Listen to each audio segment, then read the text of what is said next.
無立法效力嘅 Members' motion with no legislative effect. Mr. Yim Kong will move a motion on interfacing with Shenzhen and planning for joint development of the Shenzhen-Hong Kong boundary control points economic belt. 3 members will move amendments to the motion. This council will proceed to a joint debate on the motion and the amendments. Later, I will first call upon Mr. Yim Kong to speak and move the motion.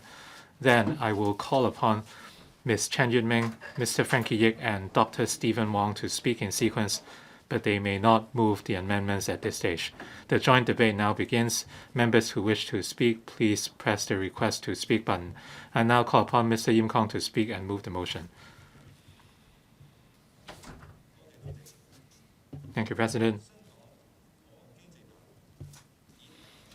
The Shenzhen-Hong Kong Boundary Control Points Economic Belt, or the BCP's Economic Belt, covers Shenzhen Bay, Mirs Bay, and Hong Kong and Shenzhen areas to the north and south of Shenzhen River, or what is known as the Hong Kong areas and Shenzhen areas respectively. Currently, there are Shenzhen Bay, Lo Hu, Menkam To, Liantang, and Hon YIM Kong.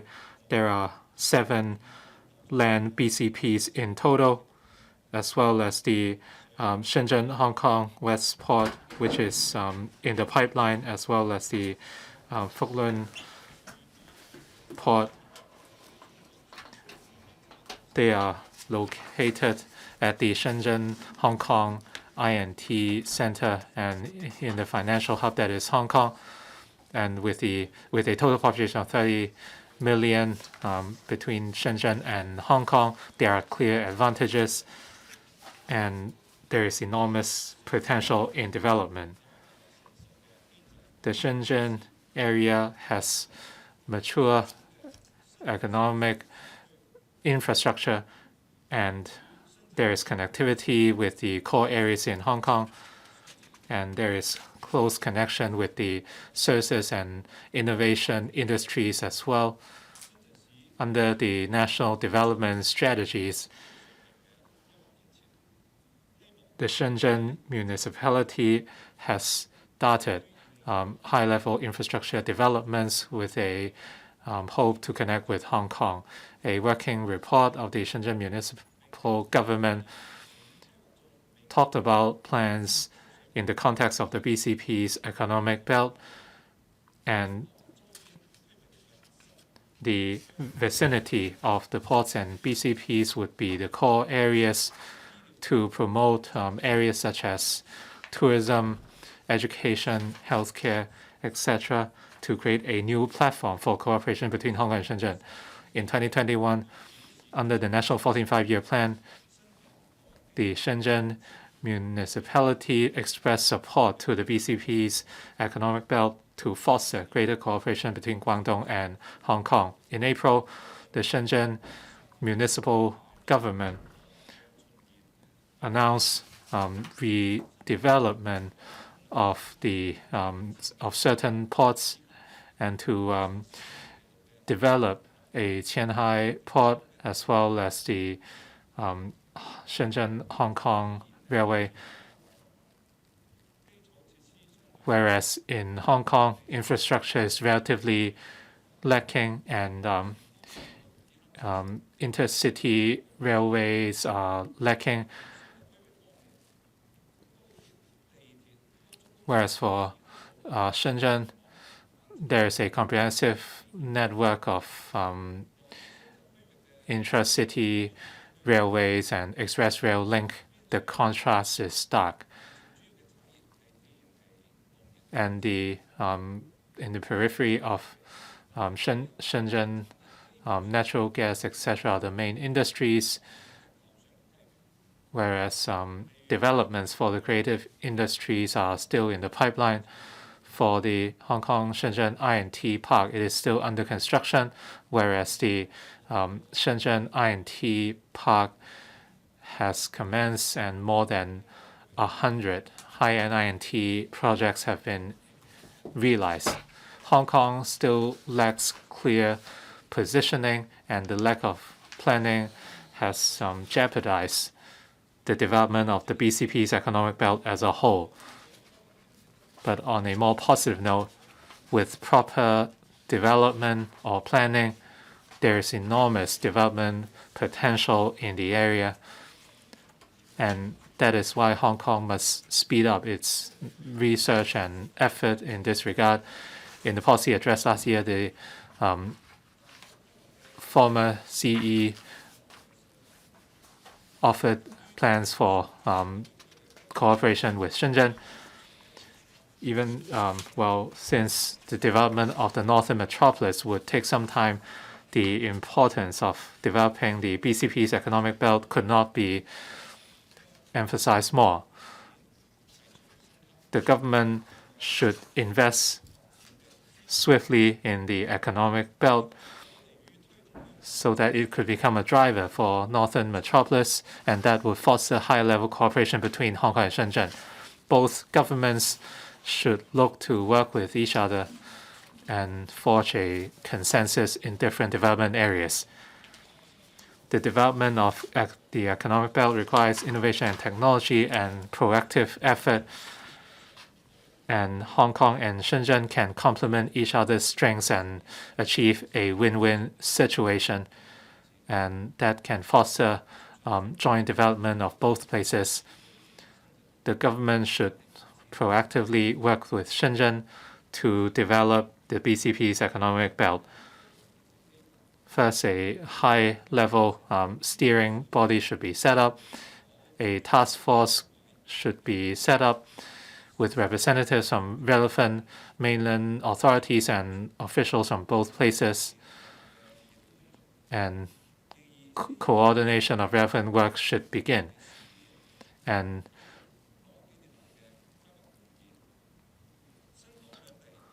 development of the economic belt should be a joint effort, and studies should be carried out on the planning of these places, and that would foster seamless integration of both places.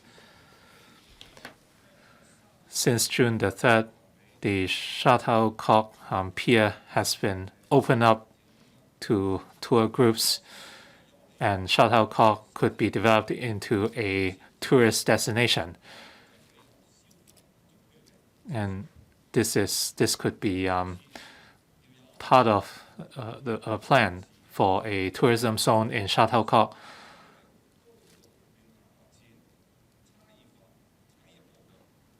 And there could be differentiation in development of industries between Hong Kong and Shenzhen, and they could cooperate to build the BCP's economic belt, and that could become a new driver for both places, and that would allow Hong Kong to integrate itself into the National Development Plan or the Bay Area plans. And the Loop area, Hong Kong Shenzhen I&T Park, is a prime example. It is comprised of the Hong Kong I&T Park and the Shenzhen Innovation Zone. It is one of the 4 major cooperation zones. Hong Kong and Shenzhen signed a cooperation agreement, and different policies were rolled out. All in all, the government must be more proactive, and we must reform the modes of management to achieve greater efficiency. That way, the BCP's economic belt could become a special zone between Hong Kong and Shenzhen, and relevant research and studies as well as legislative amendments must be pursued, and there must be proper transport planning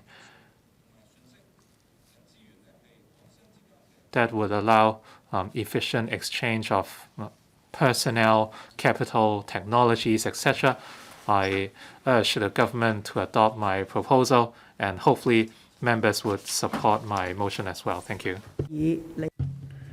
Mr. Yim, please move the motion. Mr. Yim, please move the motion. I move my motion. I now propose the question to you that Mr. Yim Kong's motion be passed. Ms. Chen Yuet-ming.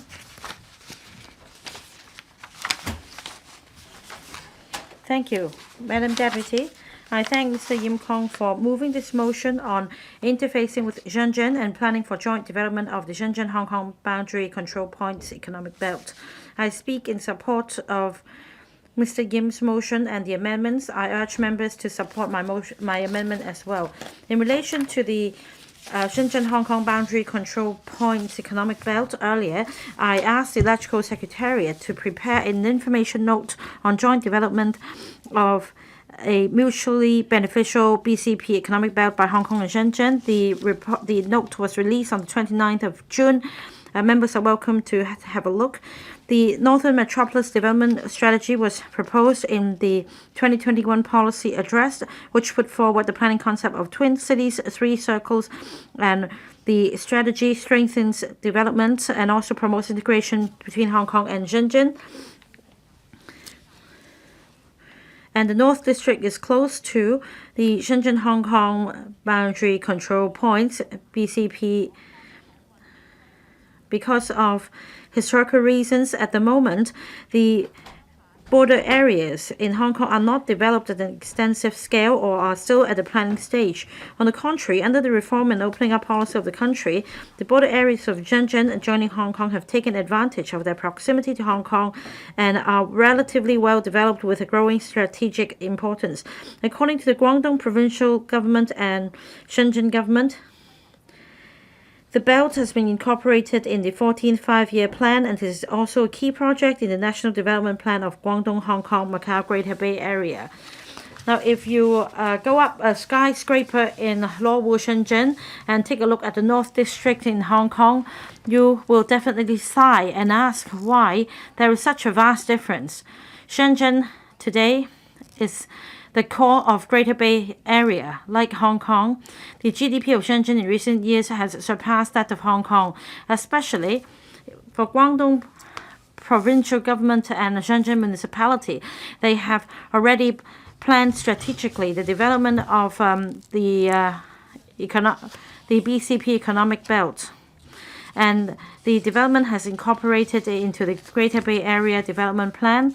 They are developing at speed, whereas Hong Kong is lagging behind.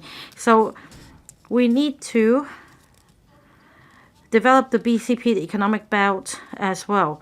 Apart from working on our own, we also need to rely on the resources and the policy support of the Shenzhen government.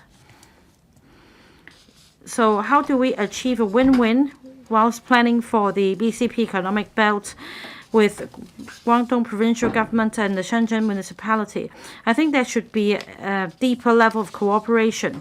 My amendment refers to the Hon YIM example. I urge the government to seek support from the Shenzhen municipal government so that we can adopt the Hon YIM model of joint administration, joint construction, and joint management and shared benefits, so that we can leverage on the development of Shenzhen near the boundary. In terms of overall planning, near the BCPs in the northern area of the new territories, because of historical reason, the development has not taken place, and this creates a gap in terms of development pace with Shenzhen. We have the NENT landfill near the boundary, for example. And recently, the government has proposed extension of the second contract. And there is also the super burial facility plan for Sandy Ridge. And there is also a plan for slaughterhouses, sewage treatment plants, and other major facilities to be reprovisioned to the BCP areas. And these are obnoxious facilities strongly criticized by residents living in Shenzhen, and they will also heavily impact on the integrated development between Hong Kong and Shenzhen near the BCP economic belt. We need to revise our planning and consider the plan from the country's perspective and GBA's perspective so that these obnoxious facilities can be removed from the area. Finally, we need to facilitate the flow of information, people, goods, and capital. Through the development of the BCP economic belt, I hope that the relevant mechanism can be fine-tuned with better alignment with the standards over the boundary. For example, we have other potential areas apart from Taku Ling, and we can attach importance to these areas and incorporate them in the planning so as to promote development of the northern metropolis. Mr. Frankie YICK. Madam Deputy, Hong Kong and Shenzhen enjoys their respective strengths according to the GBA development plan. If we combine the development of Shenzhen and Hong Kong, both will give play to their strengths, and this will enhance the competitiveness of GBA and its influence around the world. And that is why we need to create the twin city economy with the Shenzhen by building a BCP economic belt. There are 7 BCPs at the northern side of the new territories close to Shenzhen. In the past, the area was only considered an infrastructure facility for passenger and goods clearance, and there was no development to speak of. In light of keen demand for housing and land, in 2017, the Hong Kong government announced Hong Kong 2030 Plus, and the NT-North was incorporated in the overall development plan. And then in light of the GBA outline development plan, with the central authorities' support, the Hong Kong government fine-tuned the 2030 Plus proposal and put forward the Northern Metropolis Development Strategy so that an innovation technology park would be built. According to Hong Kong 2030 Plus, a logistics corridor would have been built in Man Kam To, but in light of the new strategy, there was fine-tuning of the Man Kam To proposal. For example, for the fresh produce clearance at BCP at the Man Kam To BCP, it will be provisioned. The Liberal Party supports development of the logistics corridor because it's close to the Shenzhen Bay port on the western side and Liantang BCP on the eastern side, and these are 2 important BCPs. Together with the working population to be moved in Shenzhen, it will be conducive to its development. But only 8 hectares of land has been reserved for logistics purposes. They are far from meeting the logistics demand, especially when we have a growing cluster of e-commerce. To tie in with the policy set out in the GBA outline development plan, that Hong Kong should bolster its status as an international financial center, shipping center, trading and aviation center, and that there should be high-end logistics development. Whilst developing I&T cooperation zone with Shenzhen, Hong Kong should not neglect the logistics sector. Near BCP, Liantang Hung Yuen BCP, the Hong Kong government has reserved 56 hectares of land for the purpose of science and technology park and industrial estate development. The Liberal Party is of the view that since logistics are also important, and that the Liantang Hung Yuen is an important BCP, allowing goods to flow from on the eastern side of the boundary, the government should also allocate a site for logistics purpose so that we have multi-story logistics buildings and cold chain storage to facilitate the development of logistics in Hong Kong. It is very crucial to facilitating the flow of people and goods. Apart from resuming quarantine-free travel with the mainland as soon as possible, we should resume the normal operation of the BCPs as quickly as possible. After the policy in March, the flow of goods across the boundary, across the land BCPs have been disrupted. If we don't return to normalcy as quickly as possible, there will be irreversible consequences. At the moment, there is duplication of efforts and unhealthy competition. So my amendment suggests that there should be participation by the other governments as well in Shenzhen, so that we can give play to each other's strengths and complement each other so as not to affect the development of the 2 places. Honour Secretary for Mainland and Constitutional Affairs.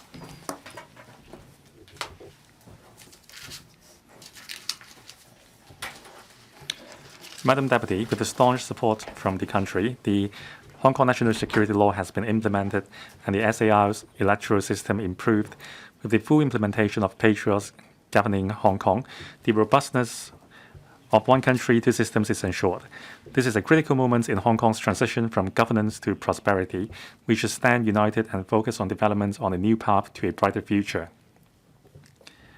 At the 25th commemorative ceremony of Hong Kong's return to the motherland, come the inauguration of the 6th-term Hong Kong SAR government, President Xi mentioned his 4 expectations during his key speech, one of which is for Hong Kong to boost its development impetus and proactively dovetail the nation's strategy. The outline of the 14th Five-Year Plan categorically mentioned high-quality development as the GBA and support for Hong Kong and Macau to better integrate into the national development. The outline development plan for GBA has given Hong Kong and Shenzhen, of course including Guangzhou and Macau, the positions as key cities in the Bay Area, which will become the core engine driving the regional development.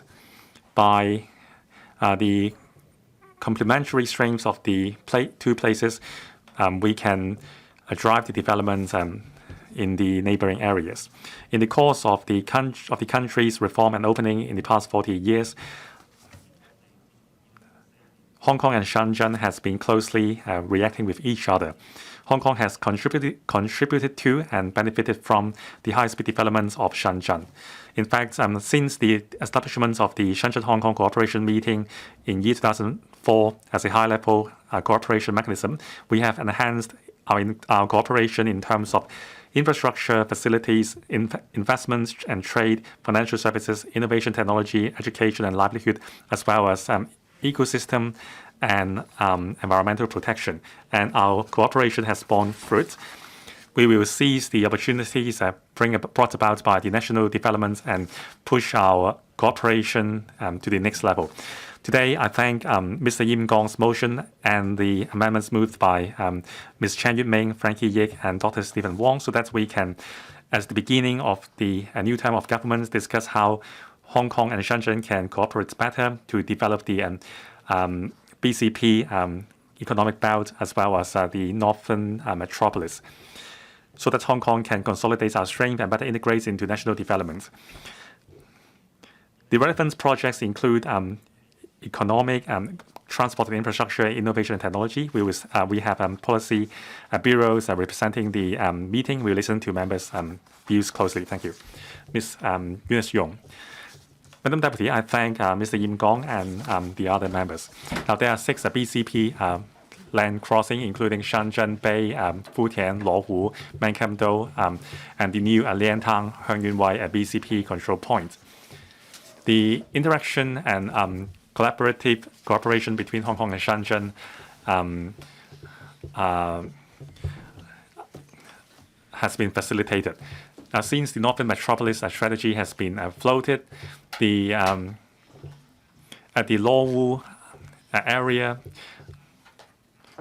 there will be a development in terms of innovation and technology and people flow, and there will be interactive economic development with Shenzhen, and also there will be the 1+1+N development and planning to develop a spatial infrastructure, transport. So these will promote integration between the people, economy, as well as politics between the two places. To seize the opportunities brought about by the two cities and 3 circles, we have to focus on the planning of the BCP economic belt and give clear positioning to Hong Kong's role, so that there will be financial services in the south and innovation technology in the north. So we have to take an international perspective to develop Hong Kong and Shenzhen into the dual twin engine in the GBA area. To better the BCP economic belt planning, we have to enhance the comprehensive planning in terms of the BCP economic belt, in terms of timetable, the overall strategy and economic planning. And also, we have to give full play to our one country, two systems principle to support Shenzhen in building facilities for livelihood, and also support Hong Kong companies to establish research laboratories as well as branches in the GBA area. And also, we have to learn from the Hon YIM model. At present, there are the dual lane management. Now, under the model, Macau and Hon YIM are co-managing and co-administrating the area. Hong Kong can secure support from the central government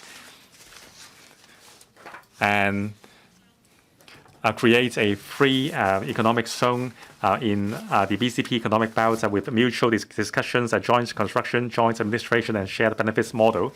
So that's in terms of education, innovation, technology, and so on, so that we can create a co-living space between Hong Kong and Shenzhen.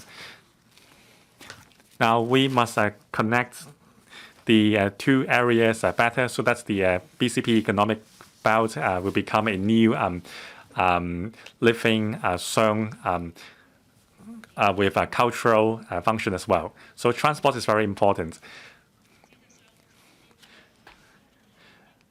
As a matter of fact, the redeveloped Huanggang port has reserved space to connect the Northern Link spur line.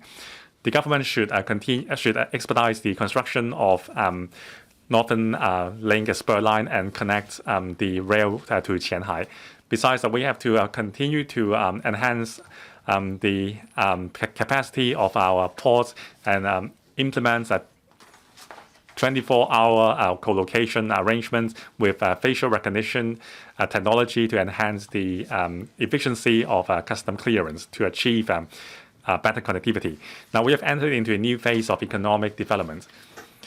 Co-development of BCP economic belt should be our major development direction. I support the motion. Mr. Edward Lau. Thank you, Madam Deputy.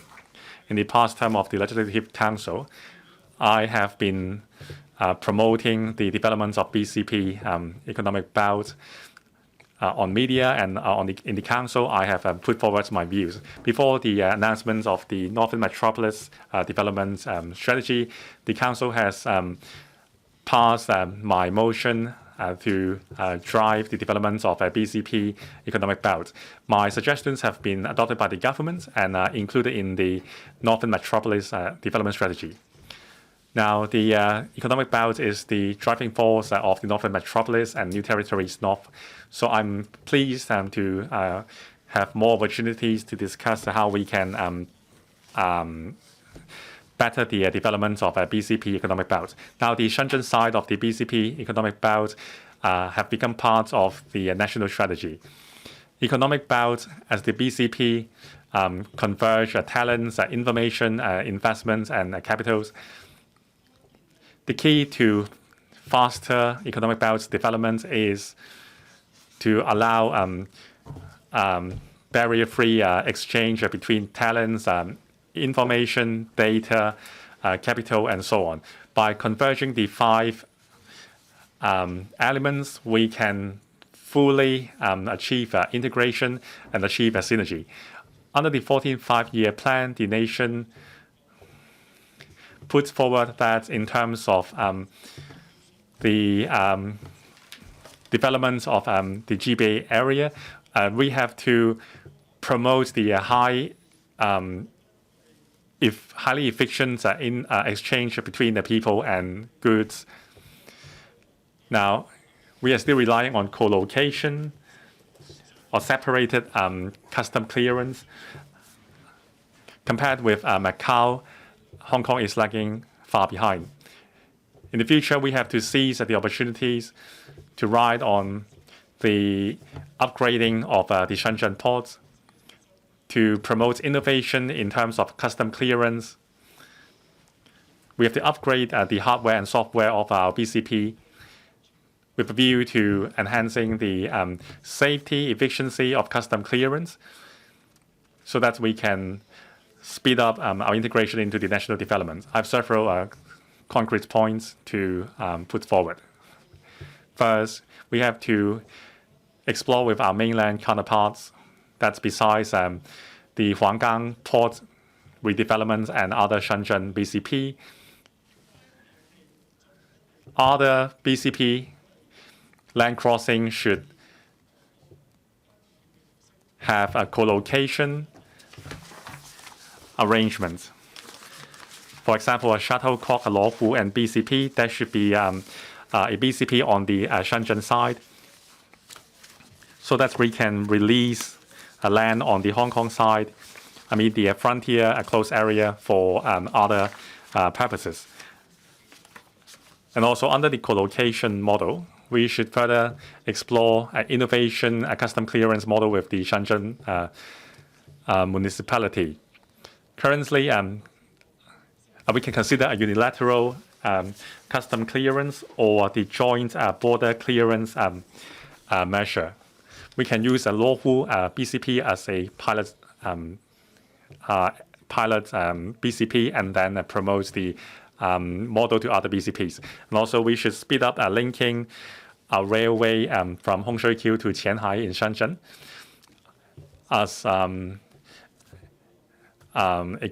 a connection. We should expedite the connection between Hon YIM and Qianhai. And also, we should enhance the construction of electronic custom clearance facilities, including self-help custom clearance lane. And also, we should enhance the sharing and exchange of electronic data between Hong Kong and Shenzhen.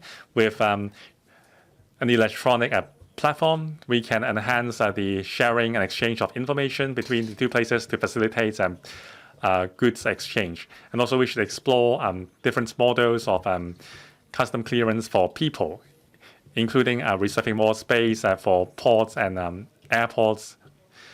We can trial innovative custom clearance model for vessels. Now, in Mirs Bay and other ports in Shenzhen, there are innovative models implemented already. Please stop. Time's up. Mr. Lai Tong Kok. Thank you, President. I thank Mr. Yim Kong for moving the motion debate on interfacing with Shenzhen and planning for joint development of the Shenzhen-Hong Kong boundary control points economic belt. This is the first member's motion after the new term of the government has been inaugurated. This is very timely, and I support the motion and the amendments. For us, the Shenzhen BCP economic belt is a very pertinent matter. Now, back in the 1970s, the Futian area was undeveloped. Now, 40 years have passed. In the new territories north, we haven't seen any developments. However, Futian has been developed into a highly prosperous area. The economic differences, just a river apart, shows that in the past, in terms of certain area of development, the Hong Kong government has lacked resolution, and we have lost our momentum. Last week, President Xi's important speech in Hong Kong also touched upon this problem. One of the 4 expectations for Hong Kong is that Hong Kong can continue to enhance its development impetus.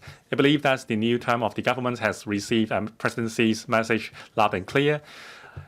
Everyone has rolled up their sleeves in preparation to release our developmental potential. Now, back to the Shenzhen BCP economic belt. Over the past years, we have realized that there is development potential for new territories and north. In year 1998, under a government study, Gudong North, Fanlang North, and Ping She Taguling have been identified as NDAs. Due to various reasons, the plan was deferred. Mrs. Carrie Lam, in her Northern Metropolis development strategy, has resumed the development plan for new territories north. Under the 14th Five-Year Plan and the GBA plan, the the new territories north will be developed into a area for living, working, and education.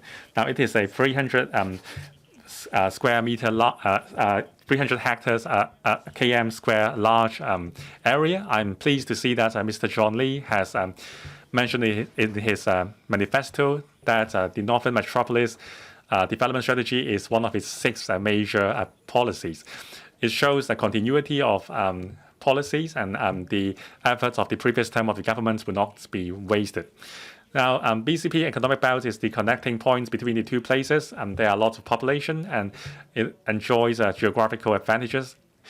By fully utilizing its strength, we can definitely achieve a synergizing effect. And the former Secretary for Transport and Housing said earlier on this year as the Council that a task force has been established between Hong Kong and Shenzhen to follow up on the 3 railway projects under the Northern Metropolis strategy. I hope that in the government's reply today, I can hear more. We can have updates, and as well as we should establish more task force with the Shenzhen to achieve mutual benefits. In his speech, Presidency mentioned that our unique strength is that we are connected with the country and the world. The Northern Metropolis development, including the Shenzhen-Hong Kong BCP economic belt, will enhance our unique strength. Hong Kong can enjoy the bonus from the country's development. And also, we will have a chance to contribute to the great rejuvenation of the country. I support the motion today, and I very much look forward to this term of the government's timetable and achievements concerning this important issue.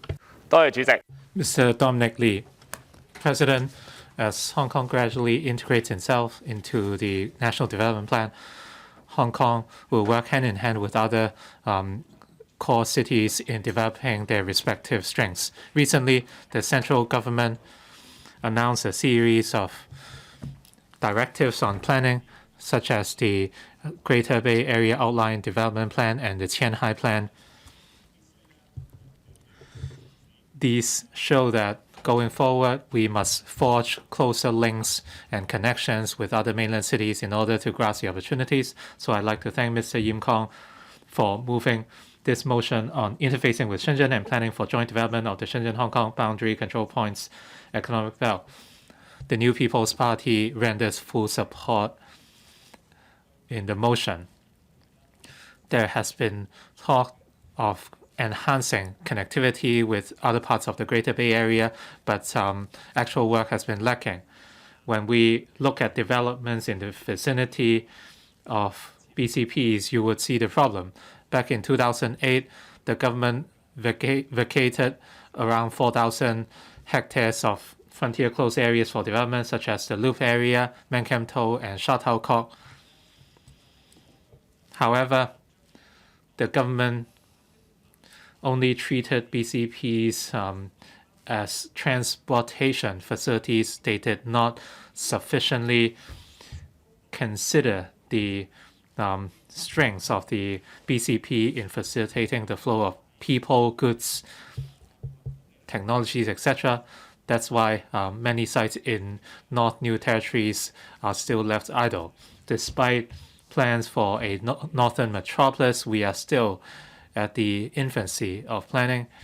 So in the short run, these valuable land resources could not be put into use. But when we look at Shenzhen, as Ms. Chen Yuet-ming suggested, we can see that Hong Kong is falling behind. In the National 14th Five-Year Plan and Qianhai Plan, Shenzhen has started high-level planning and developments, and they have sped up their work to forge high-end clusters. Shenzhen also came up with a series of development plans for BCPs and established the layout of different clusters, and there are different roles for different BCPs. For Yantian district, they our position as a tourism spot or destination. And with the shuttlecock developments, overall developments in the area could be fostered. Hong Kong is another important engine to GBA developments. The government should have proactively developed the BCPs. The government should contemplate what went wrong with planning and development and why are we facing such difficulties. The government should examine the developments in the vicinity of the Seven Lands BCPs and how we can strike synergy with Shenzhen. Land around the BCPs are close to the core business areas of Shenzhen, and they can become new economic hubs, and the new territories can become a window between the mainland and the rest of the world, and we can help encourage talent to come and stay in Hong Kong. In light of the Northern Metropolis development strategy, the government should carry out pilot schemes in the more mature BCPs such as Luohu and Huanggang. Going forward, depending on the positioning of different BCPs, the government should discuss with the Shenzhen municipal government on how we can achieve a win-win situation. Shenzhen has started planning for their industries, and the Hong Kong SAR is obliged to make adjustments. They should proactively plan and discuss BCP's development with Shenzhen. And starting with the Northern Metropolis, the government should start planning for the economy at the BCP areas. Thank you very much. Dr. Chow Mein Kong, under the context of national development and Hong Kong's integration in such plans, speeding up the cooperation between both places to create synergy, realizing, opening up, have become important parts of the Greater Bay Area development plans, and these have been included in the respective national 14 5-year plans for Shenzhen and Guangdong. Once borders reopen, these could become key economic drivers. According to the Customs Authority of Shenzhen, over the 25 years, the trade volume of Shenzhen went up about 10 times. The annual growth was 10.2%. For the first 5 months of the year, trade volume between Hong Kong and Shenzhen exceeded 200 billion yuan. So by properly planning for the BCPs between Hong Kong and Shenzhen, there is enormous potential. And if we tap into the potential properly, it can act as a catalyst for the economies of Hong Kong and Shenzhen, and the people would also benefit. That's why I support Mr. Yim Kong's original motion and the motions as amended by 3 other members. In December last year, the new Shenzhen governor talked about the need to speed up developments in the BCP's economic belt.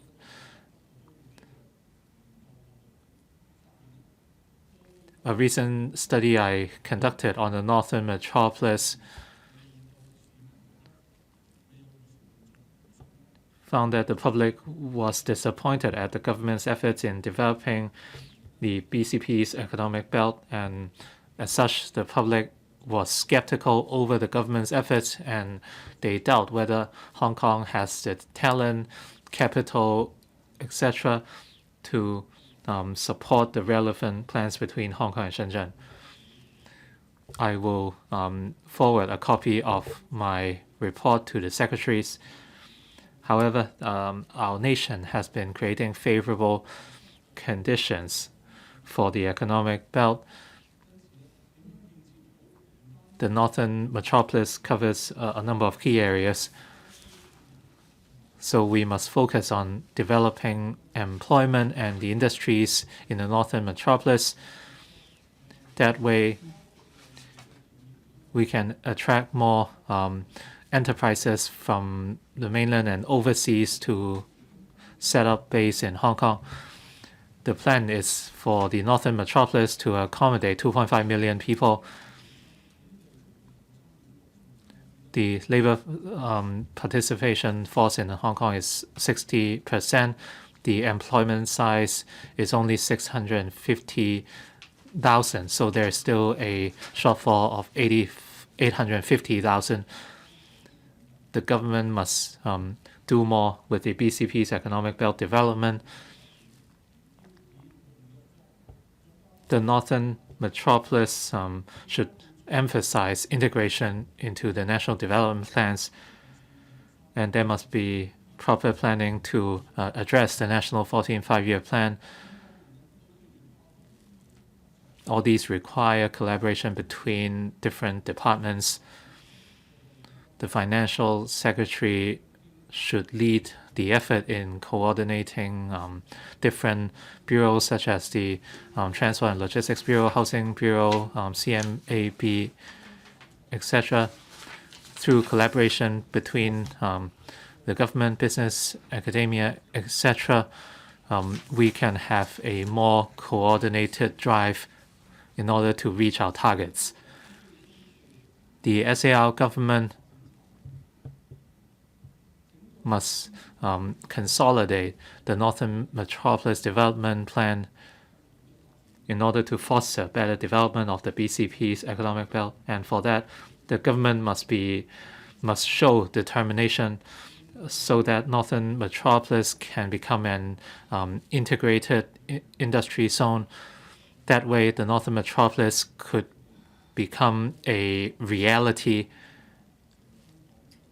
That way, the BCP's economic belt will become a key economic driver for Hong Kong. Mr. Edward Leung.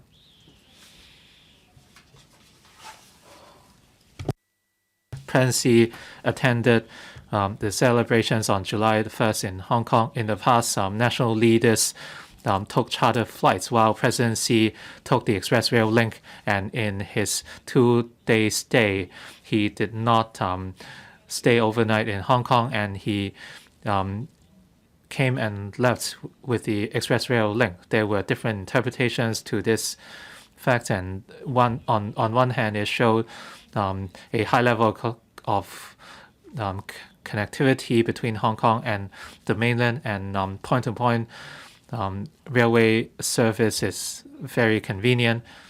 Between Hong Kong and Shenzhen, there are 7 land BCPs, and many people travel frequently before COVID-19. And however, our BCP developments have fallen behind those in the mainland.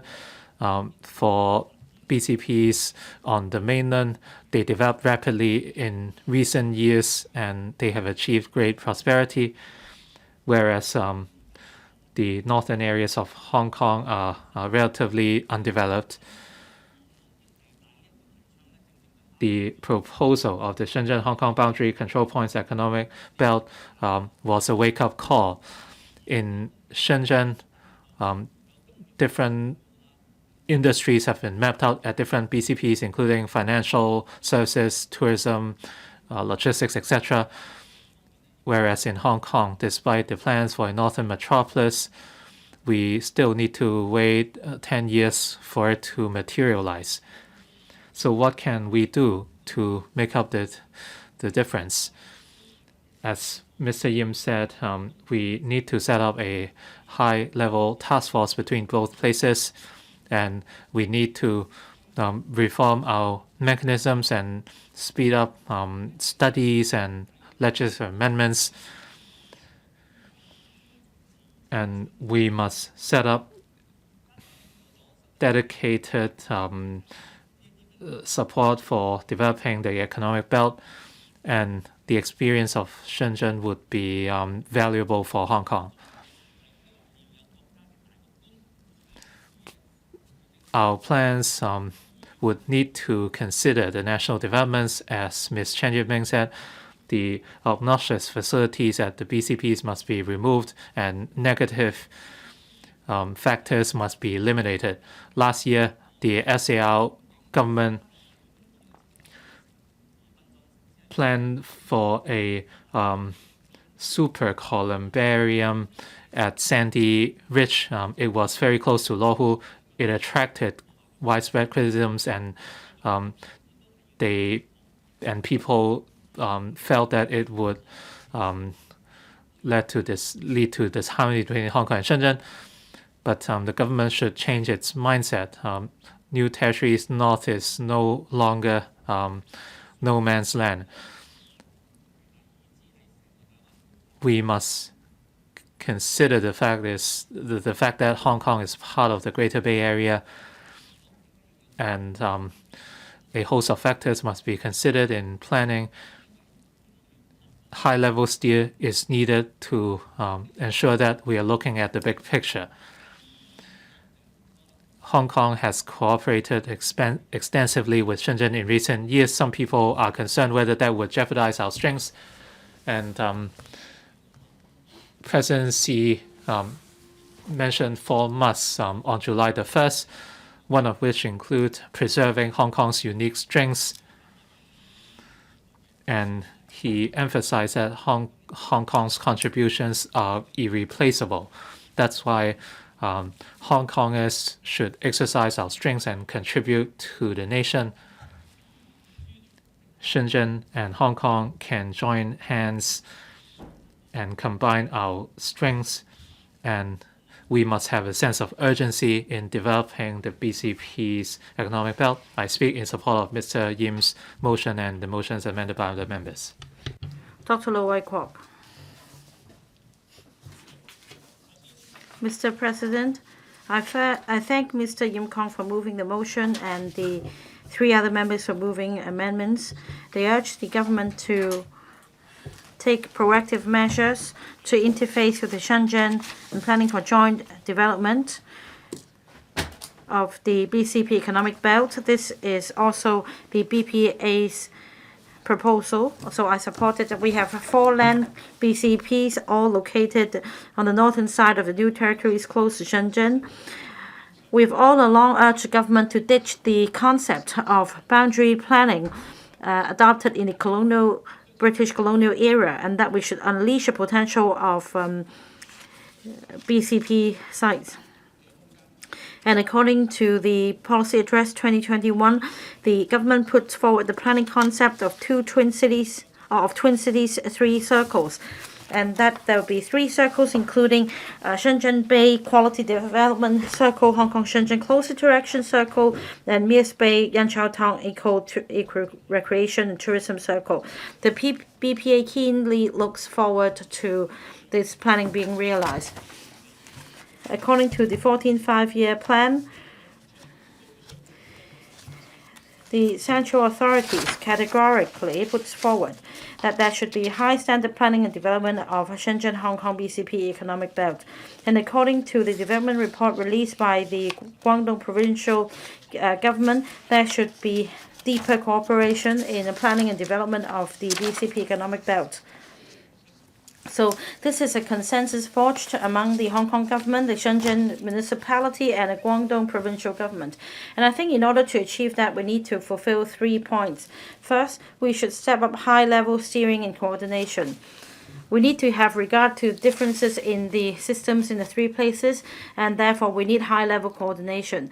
I personally urge the government on a number of occasions to set up a development committee on integrated development with Shenzhen, and we can further expand the terms of reference on the basis of the existing committees, with the chief executive chairing the committee.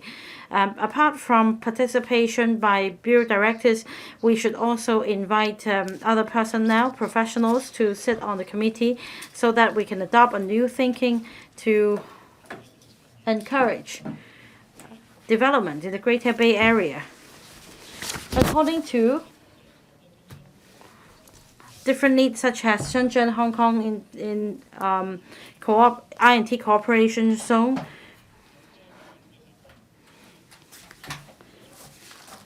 and that there could be different task forces and coordination groups, so that apart from the overall plan, we also have groups to work out nitty-gritties, and we can also make sure that infrastructure support is provided. For Hongshou-Hanshin,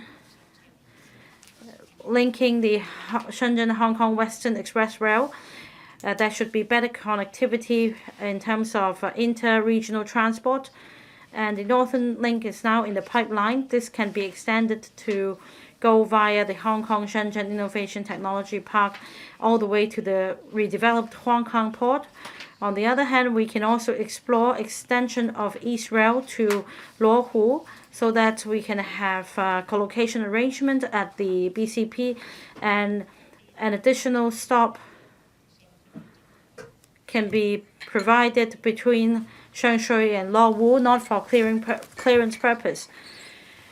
This will help facilitate the building of the circles. Third, there should be better interfacing and alignment in terms of the different systems, including tax breaks, talent admission, etc., as well as digital identity certification and also mutual connectivity of software and data sharing so as to facilitate the flow of people, goods, capital, and information. I support the motion as well as the amendments. Mr. Duncan Chiu. Thank you, Mr. President. I thank Mr. Yim Kong for moving this motion. I fully agree that we should have interface development and joint development with Shenzhen, and we should adopt new thinking when we plan for the BCP economic belt.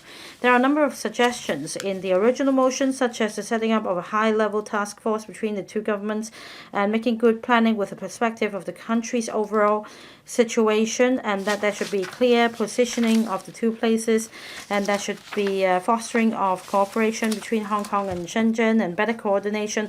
I agree with all these suggestions, and I subscribe to these views as well. I'm going to support the original motion as well as the amendments. On the 22nd of May, at the 13th party meeting of the Guangdong province, the government put forward a suggestion of developing the modernized service center, and that there should be a high-level planning and construction of the BCP economic belt between the two places. In terms of talent mission, Guangdong province would focus on grooming talents for the innovation technology sector, and a blueprint would be formulated, and there would be high talents focusing on high-end and high-tech production, and people will be allowed to live in Guangdong province, and then they will focus on I&T work in Hong Kong and Shenzhen, and then there will be further opening up of talent admission schemes so as to further attract talents. In fact, in recent years, the I&T sector has also advocated the same idea of R&D in Hong Kong and commercialization of the result in Shenzhen. And we have made a lot of achievements in terms of R&D development in Hong Kong, and this is our advantage, and we should leverage on this advantage for the R&D results to be commercialized in Shenzhen so as to further enhance the R&D capability in Hong Kong, leveraging on our previous achievements. This is a new mold put forward by the Shenzhen government. If we're able to have tripartite collaboration, will be better. We can make use of the resources in a better way.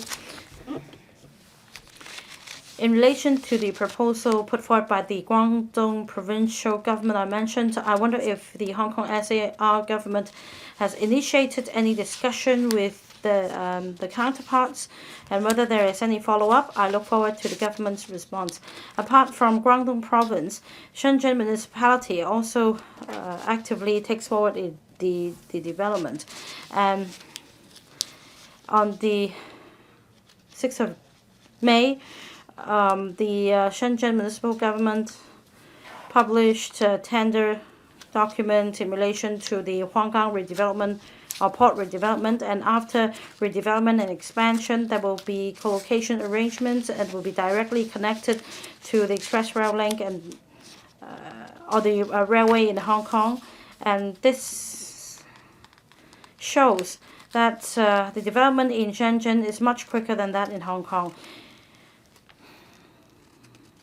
Actually, in 2017, the Hong Kong government published the Hong Kong 2030 Plus. The plan entails the concept of a northern metropolis, but it was put on the back burners until last year when the government finally proposed the planning concept of 2 cities, 3 circles under the northern metropolis development strategy.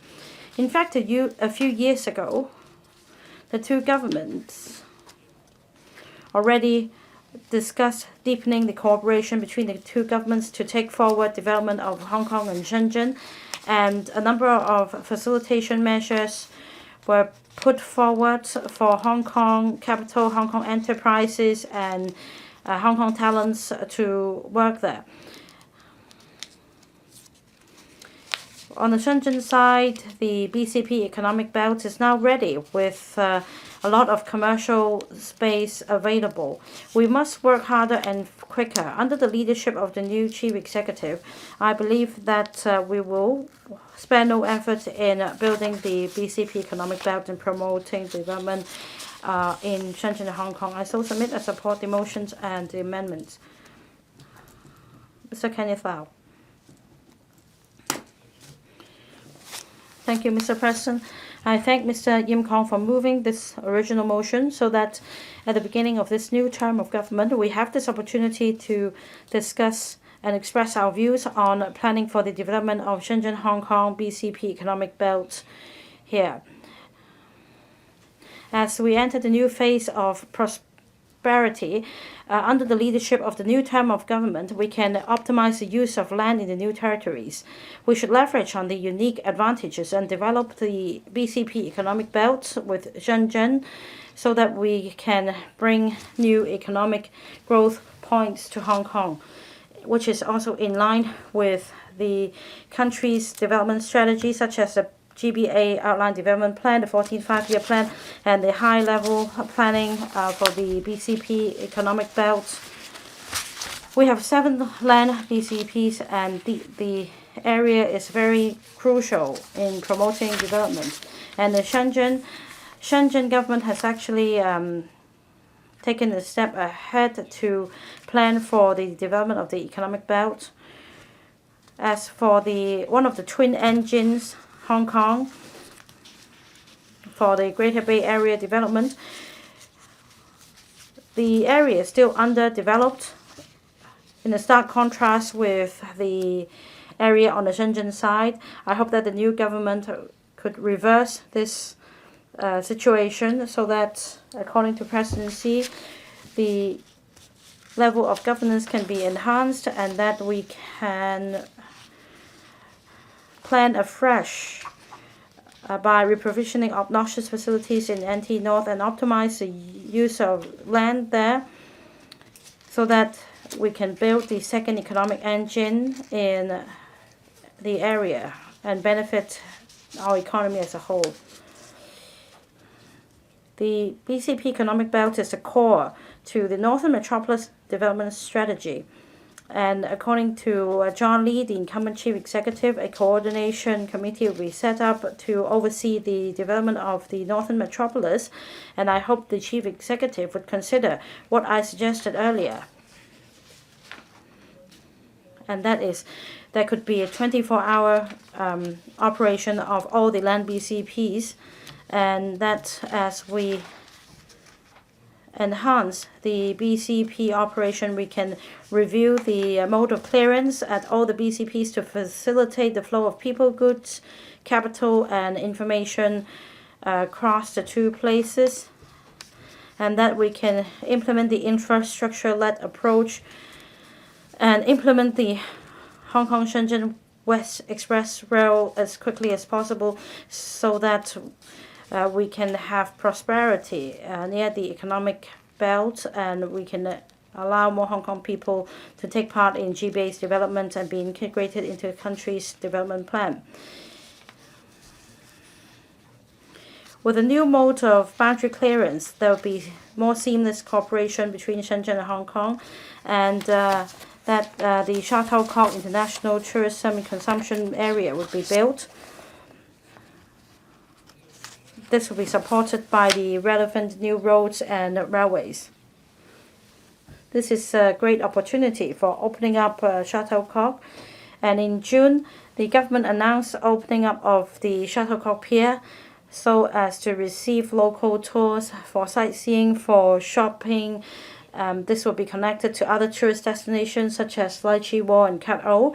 This is a pilot scheme running for 6 months. I hope that by the end of the pilot scheme, the government will fully open up Shuttlecock and will explore and the extension of a spur line of the railway to Shuttlecock so as to actively dovetail with Shenzhen's development near the boundary so that we can implement the concept of twin cities in 3 circles. The presidency and the people have great hopes for the new term of government. I hope that the new government can also speed up integration between Hong Kong and Shenzhen by building the BCP's economic belt so as to work for and contribute to the long-term stability and prosperity and rejuvenation of the Chinese nation. I support the motion and the amendments. Mr. Lam Chun Sing. Thank you, President. First, I thank Mr. Yim Kong for moving this motion, and I thank Ms. Chen Yuet-ming and trusting the research unit of the Legislative Council Secretariat to give us a very useful information. With the backdrop of Hong Kong Shenzhen cooperation, the 4 administrative regions, including Yantian, Luohu, Futian, and Nanshan area in Shenzhen, have enhanced their industrial structure and infrastructure and transport infrastructure to connect with Hong Kong, including the science and technology zone in Shenzhen to link up with the developments of the Hong Kong Shenzhen Innovation and Technology Park. Besides collaborating with Shenzhen to solve our housing problem, Hong Kong should deepen cooperation with Shenzhen in other aspects as well. If we work out our plans separately, we may not be able to achieve the greatest synergizing effect, including the BCP economic belt and the Northern Metropolis development strategy. Hong Kong and Shenzhen should deepen collaboration to achieve better overall planning for development. So I support Mr. Yim Kong's suggestion to establish a high-level steering committee to jointly study development issues on both sides. Back in 2007, the Hong Kong and Shenzhen governments have established a joint task force concerning the development of areas adjoining Shenzhen and Hong Kong. The Lok Ma Chau River Loop development and the development of the Hon YIM Kong BCP were the fruits of the discussion between the 2 sides. We should regularize and deepen the cooperation between the 2 places and extend the issues discussed beyond construction of facilities and the planning of a plot of land. We should also discuss how we can better complement the strengths of both places and facilitate the movement of people between the 2 places. The Shenzhen-Hong Kong BCP economic belt is an important platform for the cooperation between the 2 places. It will bring Hong Kong enterprises into the vast domestic markets, and also Hong Kong can help mainland enterprises to go global. In terms of logistics industry, many Hong Kong enterprises have established modern logistics bases in Shanghai.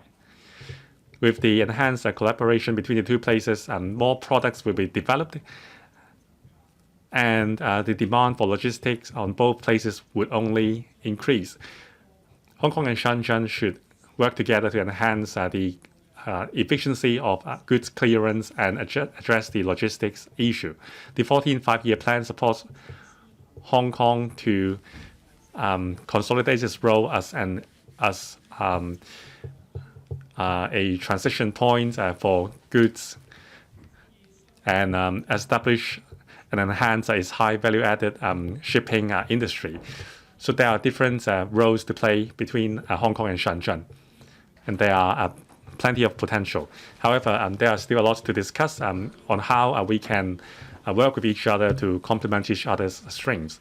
I hope that the Shenzhen BCP economic belt will provide more quality job opportunities for Hong Kong people. I support Mr. Yim Kong's motion and the amendments moved by other members. I so submit, President. Mr. Chan Shiu-Hong. Thank you, President. I am grateful to Mr. Yim Kong for moving the motion and all the other amendments. I think that co-planning Shenzhen-Hong Kong BCP economic belt is very vital for Hong Kong, and it is necessary. There are altogether 7 land crossing BCPs and the relevant facilities. The development of the Shenzhen-Hong Kong BCP economic belt has been incorporated as part of the GBA outline development plan.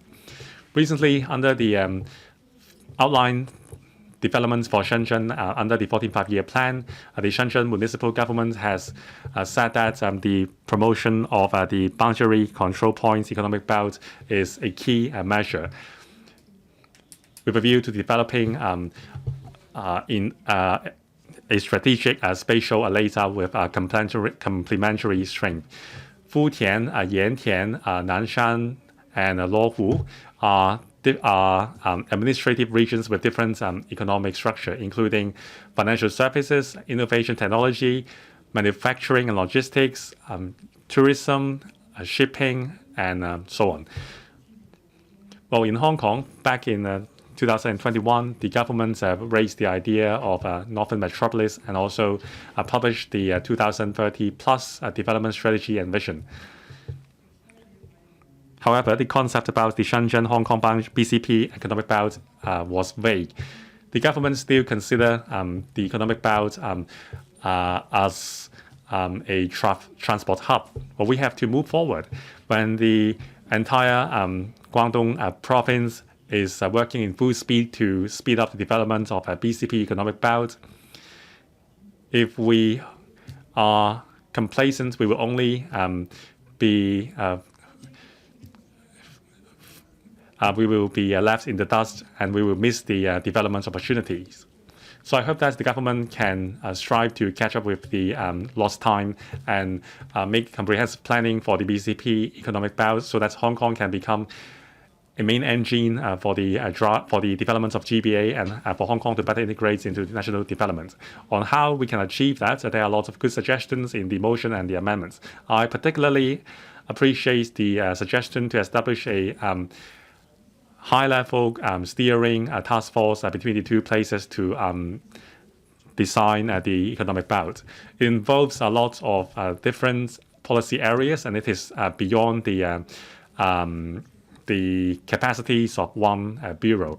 We have a lot of bureaus here today, including the CMAB, the TLB, and the Security Bureau. Well, actually, it also involves the CDB, the Cultural, Sports and Youth Bureau, and the ITB. To avoid a scattered effort and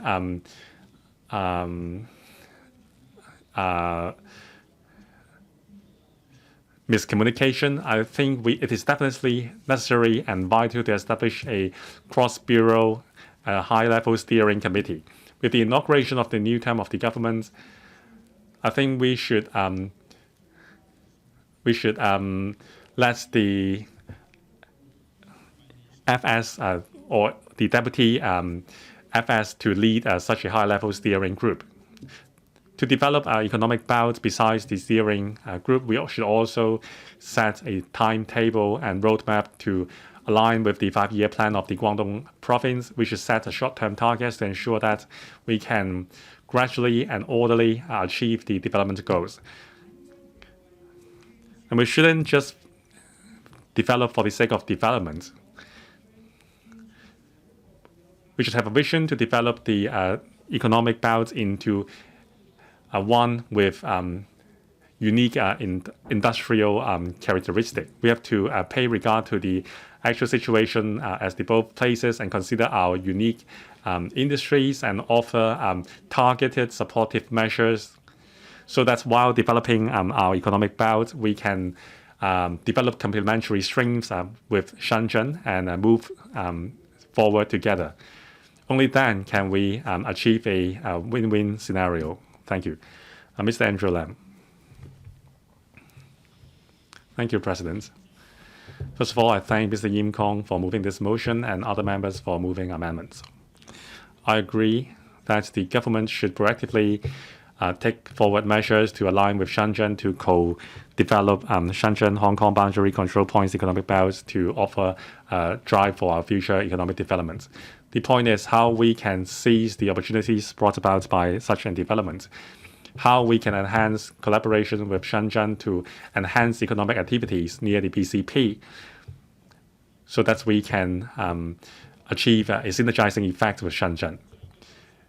I think that if we can adhere to the one country, two systems principle and contribute our strength to meet the country's needs, we will be able to develop the BCP economic belt properly. So what strengths do we enjoy? Like President Xi said, our strengths lie in our unique international status as an international shipping and trading center with an open, rule-based and regularized business environment, and the common law system, which is different with the mainland system.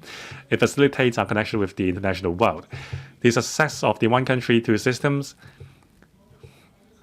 ensure that we enjoy the fruits from the country's opening up and reform, and it brought about unlimited opportunities for us. With our constitutional strength and our capitalist system and the free trade policy, it facilitated the movement of goods and investments and capitals and attracted a lot of foreign investors to establish a presence in Hong Kong. We are an important platform for trade between the country and the international world. The point is we have to use our advantages to serve the country rather than put heavy guards on our boundary with Shenzhen. So we have to take that into consideration and further facilitate and change the model with cooperation with Shenzhen. Well, back when UK was part of the European Union, there was no barriers between people and goods. After the Brexit, there are lots of goods vehicles being stuck at BCP because of the lack of permits, which shows that the flow of people and goods between places would affect the collaboration and development of the places. So we should use the BCP economic belt as a pilot base and implement a streamlined and innovative clearance policy to facilitate the highly efficient movements of people and goods between the two places. In terms of talents, we should have a talent exchange plan so that people working in the economic belt can enjoy a certain level of taxation discount. For enterprises, they can also enjoy preferential tax rate. We should remove the shackles for us to unleash our potential under the 14th five-year plan, and also create a premium partnership with Shenzhen. This is a golden era for development. I hope that the government can take out measures to dovetail the development of Shenzhen and speed up development of the BCP economic belt, as well as the infrastructure as the northern metropolis and also the relevant alignment of standards and regulations, so that the BCP economic belt and northern metropolis can become the new engines for the drive developments in DBA. 多謝主席。 Ms. Kamen Khan, I speak in support of Mr. Yim Kong's motion. In his visit to Hong Kong, President Xi visited the Hong Kong Science Park. He pointed out that Hong Kong can rely on the strengths of the Guangdong-Macau-Hong Kong Greater Bay Area, and by working with mainland cities, new synergy in research and innovation could be fostered. He stressed the importance of the cooperation in innovation between Hong Kong and Shenzhen. So the BCP's economic belt is certainly one of the more important strategies, and the chief executive called the Guangdong and Shenzhen governments after he assumed office, and Hong Kong plays an important part in the National 14th Five-Year Plan. In the 2020 policy address, the CE mentioned the relevant plans, and the 6th CE indicated that he will continue to pursue those developments. I hope this motion can inspire relevant officials by deepening economic cooperation with Shenzhen. Innovative technologies or corporations could be incorporated, and we can create a new layout of financial services in the south and INT in the north. The northern metropolis can contribute to Hong Kong's participation in the Greater Bay Area. I believe Hong Kong cannot just think from our own perspective. We must consider how they can cooperate with Shenzhen in terms of infrastructure planning, land utilization, interfacing of rules and mechanisms, etc. Pilot programs should be carried out at the BCP's economic belt to realize cooperation across the border to achieve 1 + 1 greater than 2. President, on the development of the Shenzhen-Hong Kong BCP's economic belt, I have 4 recommendations. First, we can learn from the Hung YIM mode, and we can refer to the mode of Hung YIM for the Shenzhen-Hong Kong loop area. Can we adopt the mutual discussions, joint construction, joint administration, and shared benefits model? The loop area has unique geographical strengths, but 2 parks in one area are still managed separately by Shenzhen and Hong Kong, and we need breakthroughs in the exchange of funds, talent, information, etc. If there's no innovation in the mode of operation of the 2 zones, it's difficult to realize true collaboration between Hong Kong and Shenzhen in innovation. The Shenzhen and Hong Kong governments can explore joint management of the combined zone and to allow free entry of goods, people, capital, etc. within this combined zone to create greater synergy. And this would realize the strengths of one country, 2 systems. We should also implement an upgraded co-location management at different BCPs, and that way we can realize joint border clearance at different BCPs to streamline the flow of people. And with the comprehensive transport study conducted by the Transport Department, we should consider the overall planning in North New Territories in the future and further enhance the relevant transport networks in New Territories North. And the CE mentioned in his election manifesto that without innovation and technology, there is no future in Hong Kong. Based on the current planning for the Northern Metropolis, the Shenzhen Technopole will be an important cluster, and if the project proves to be successful, the idea can be extended to other new development areas in the Northern Metropolis, and it becomes an important platform for development of Hong Kong into an international INT center. President Xi mentioned the need to provide greater guidance and the need to nurture our young people. If we are able to reform our INT policies, our youth will benefit. I speak in support of the motion and amended motions. Thank you, Mr. President, and I thank Mr. Yim Kong for moving this motion. President Xi recently delivered an important speech, and he has urged the Hong Kong government to boldly take reforms and take the country's perspective and actively plan for the development of Hong Kong.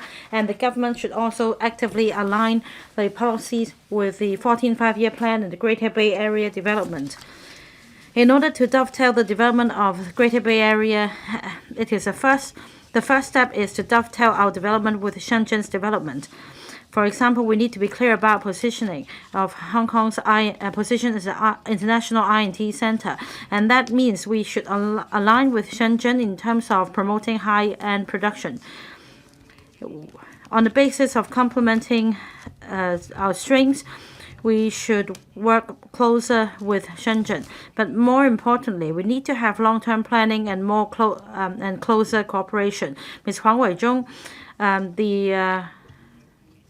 at the fifth party meeting of Guangdong provincial government, mentioned that we should deepen the development of the Shenzhen-Hong Kong BCP economic belt, and they would also support the Northern Metropolis development strategy of Hong Kong SAR, and that the Hong Kong government should be more proactive in the dovetailing process. In my amendment, I mentioned that there should be enhanced transport infrastructure. I hope the government will be more active in preparing for the transport network to connect to the BCP's economic belt.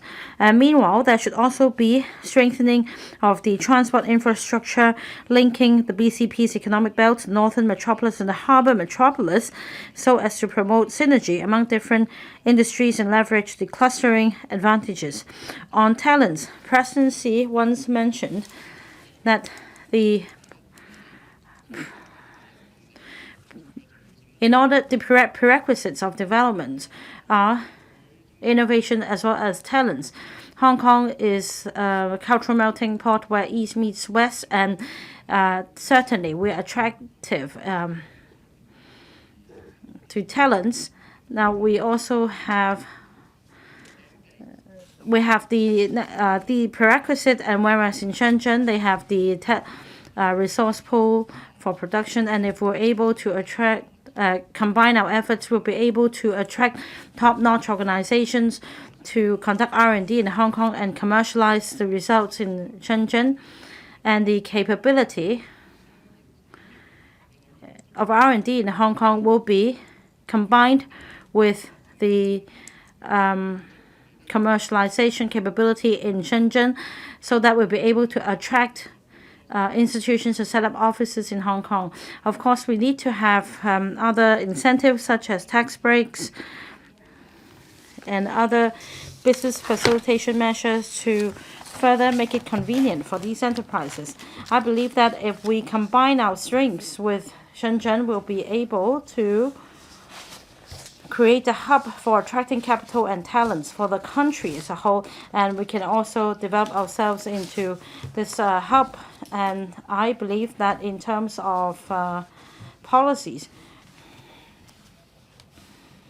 we should give priority to flexible measures and incentives, and frankly,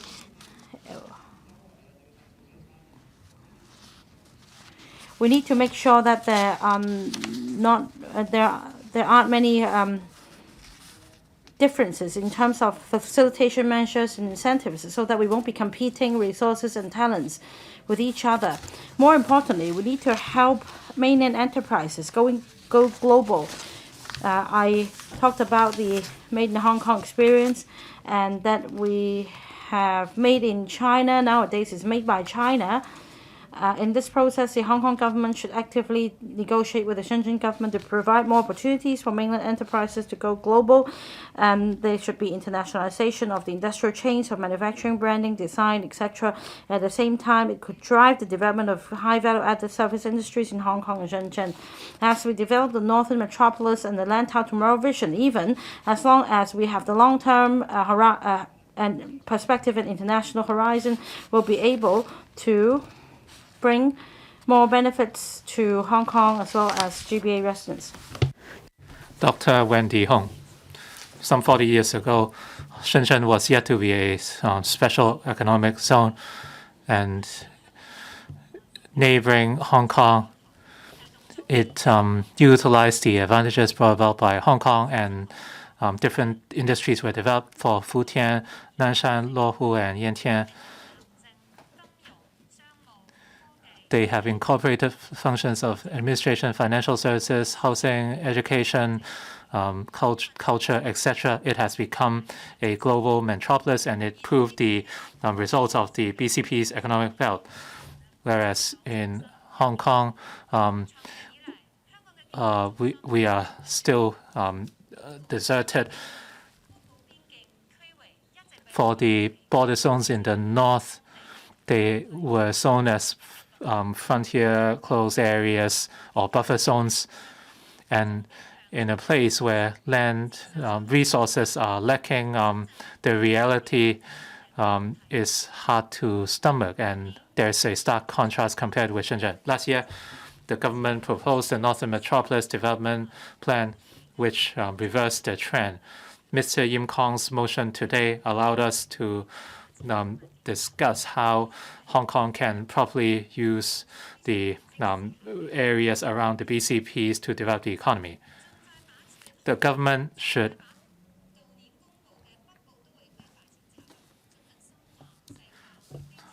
look into the Northern Metropolis Development Plan and make adjustments when needed.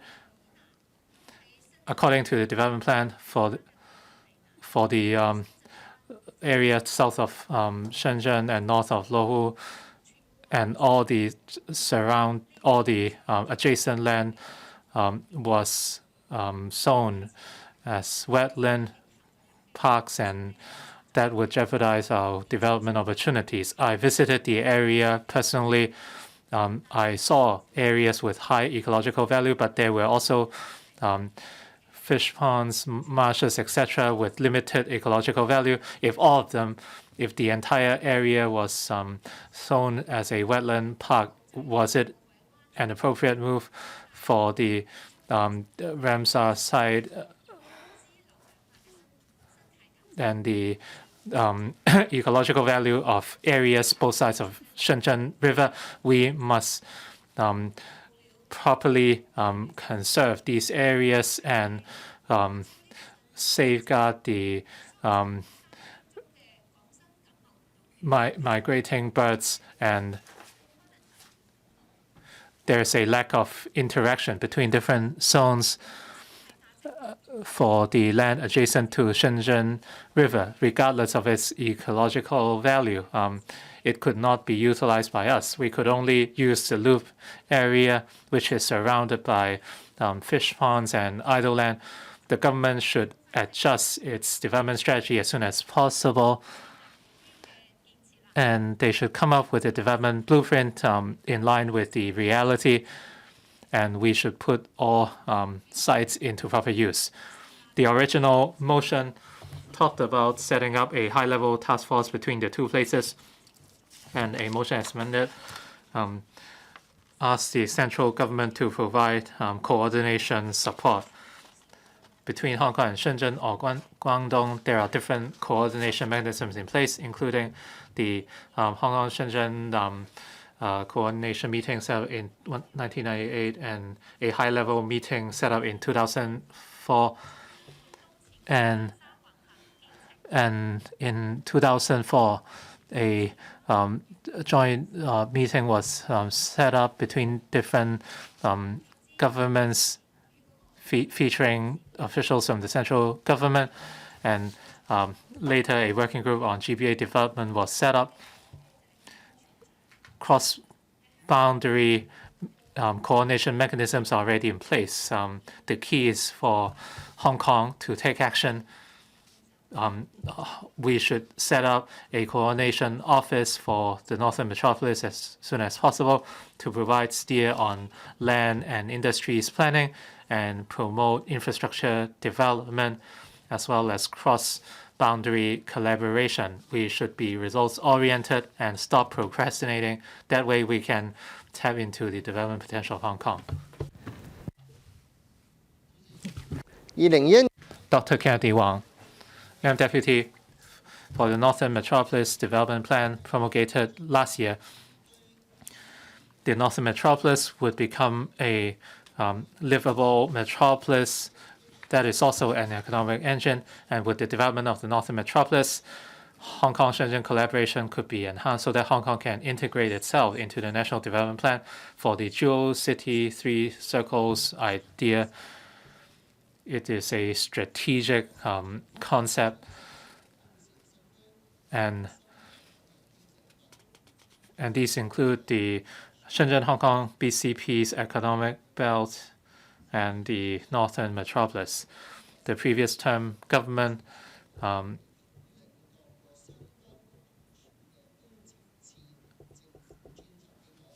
set up a new high-level task force between the two places in order to realize the different measures and support policies in order to foster deeper collaboration between Hong Kong and Shenzhen. Currently, there is no high-level task force between Hong Kong and Shenzhen, whereas the Guangdong-Shenzhen-Hong Kong cooperation mechanisms are all separate. For the collaboration between Zhuhai and Macau, they were actually connected, but we can learn from the Guangdong Hong Kong collaboration or co-management mode.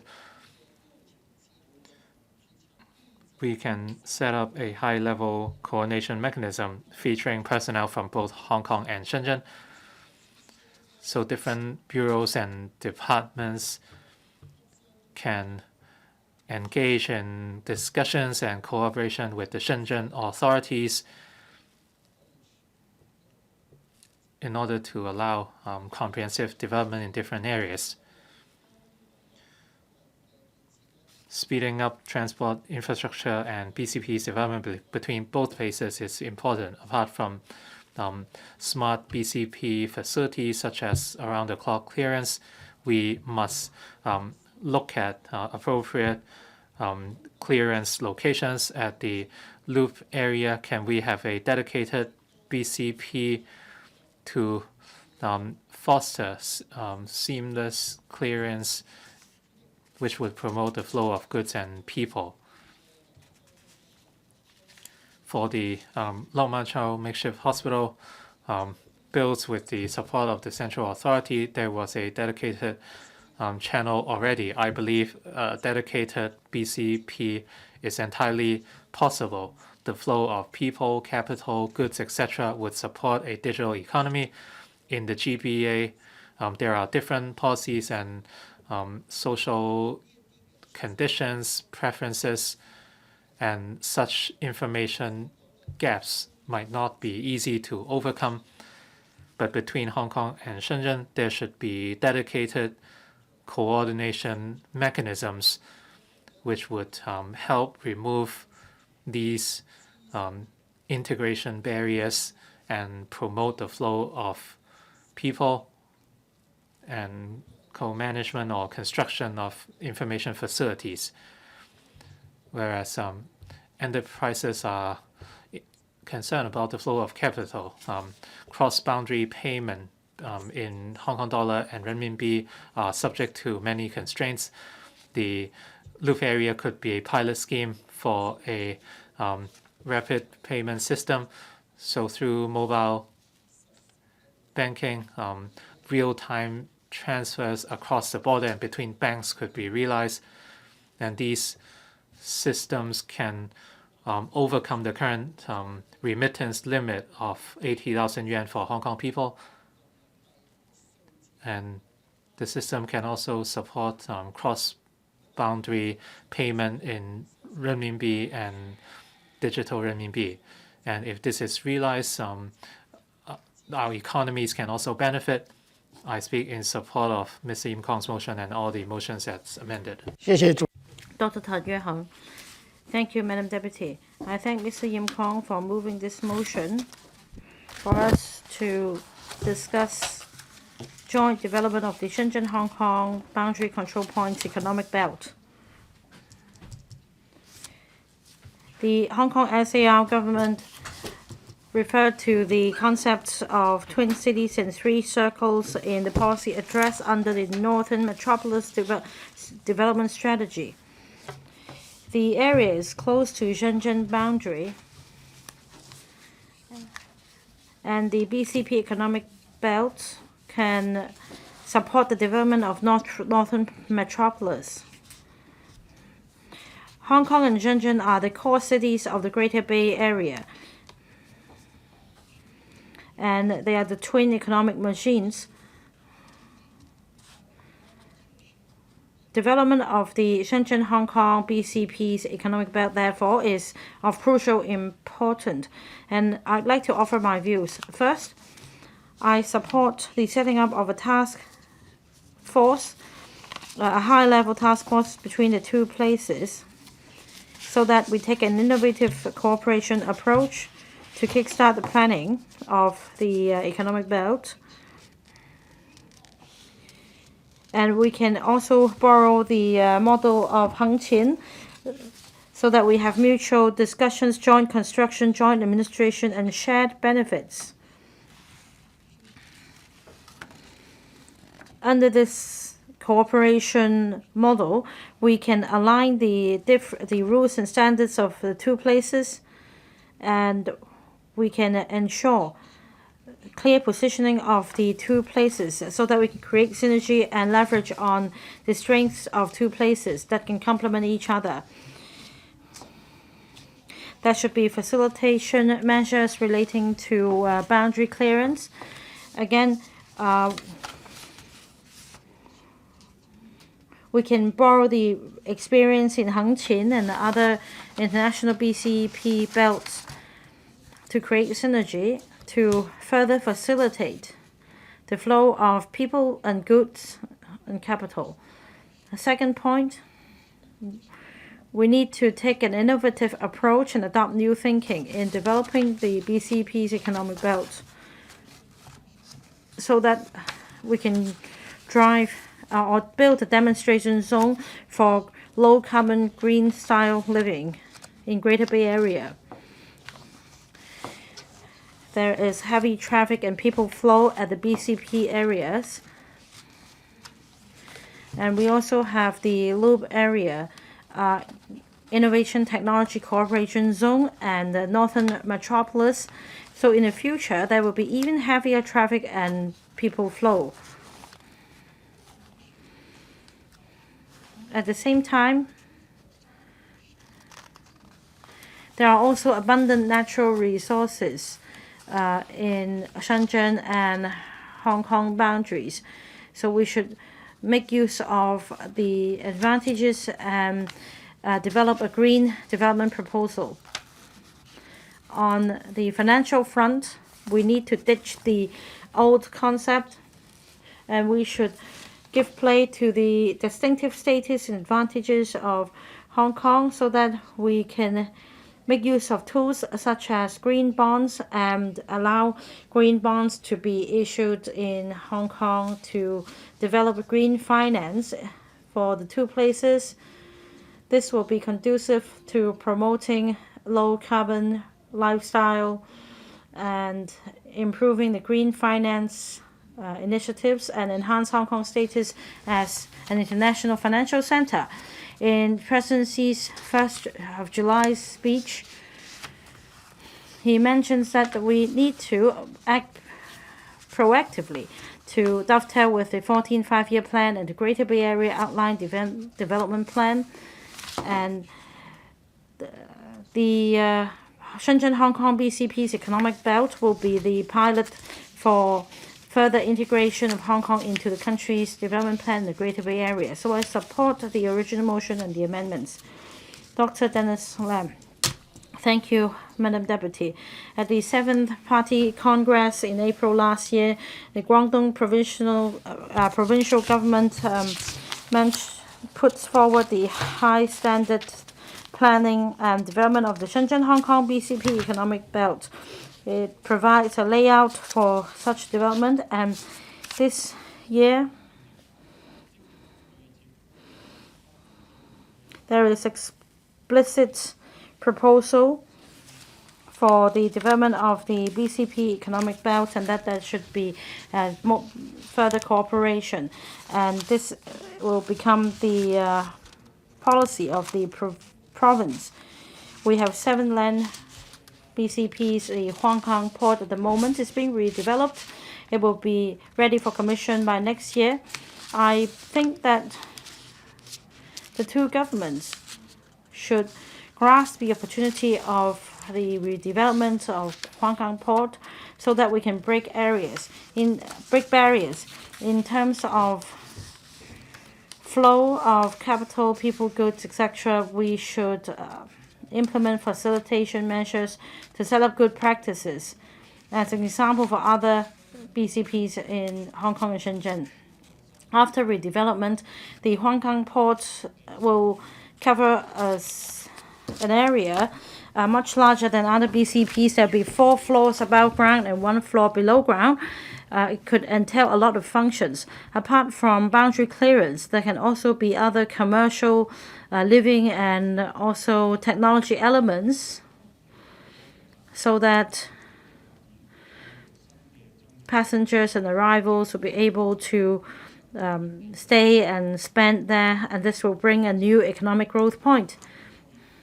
There will be the Hong Kong side of the Hong Kong port, and we can think out of the box. Instead of only carrying the function of passenger clearance, we can dovetail with the 14th Five-Year Plan and make better use of the latest technology and maximize the use of space to enhance connectivity. For example, in order to expedite the internationalization of renminbi, we can consider setting up a pilot point at the Hong Kong Port Hong Kong side for digital renminbi as a settlement method, and a dedicated task force has been set up to follow up on the redevelopment of Hong Kong Port. And the two governments can also set up a task force to discuss the points I mentioned. For example, to enhance the coordination and planning and dovetailing of policies between Northern Metropolis Development Strategy and the Hong Kong-Shenzhen BCP's economic belt, so that there will be synergy between the two developments. I so submit, Madam Deputy. I support Mr. Yim Kong's motion and all the amendments. Mr. Ronald Chan. Madam Deputy, Hong Kong started as a fishing village, and we're now an international financial and shipping trading center. We've made leaps and bounds, makes achievements in leaps and bounds in terms of setting up rules and regulations and developing markets. We have actively gone global and attracted foreign capital. So instead of being a small town, we've now become an international city with influence. I support Mr. Yim Kong's motion. I think the government should take active measures to align our development with Shenzhen and co-develop the Shenzhen-Hong Kong BCP's economic belt together, so that we can become the new economic drivers of the Greater Bay Area. Hong Kong is contributor and facilitator and also the beneficiary of the development in Shenzhen because of relocation of our manufacturing base to the PRD region. We're able to unleash land for other purposes. Now, if we're to facilitate the flow of people, goods, capital, and information between the two places, we will definitely create a win-win for both places. But after all, the BCP's economic belt represents what one country, two systems mean.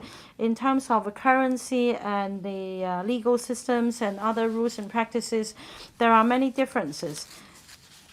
In last year's policy address, the government put forward the Northern Metropolis Development Strategy. in terms of the distinctive features of the geographical location, transportation network, the frontier closed areas, etc. And under the planning concept of 2 cities, 3 circles,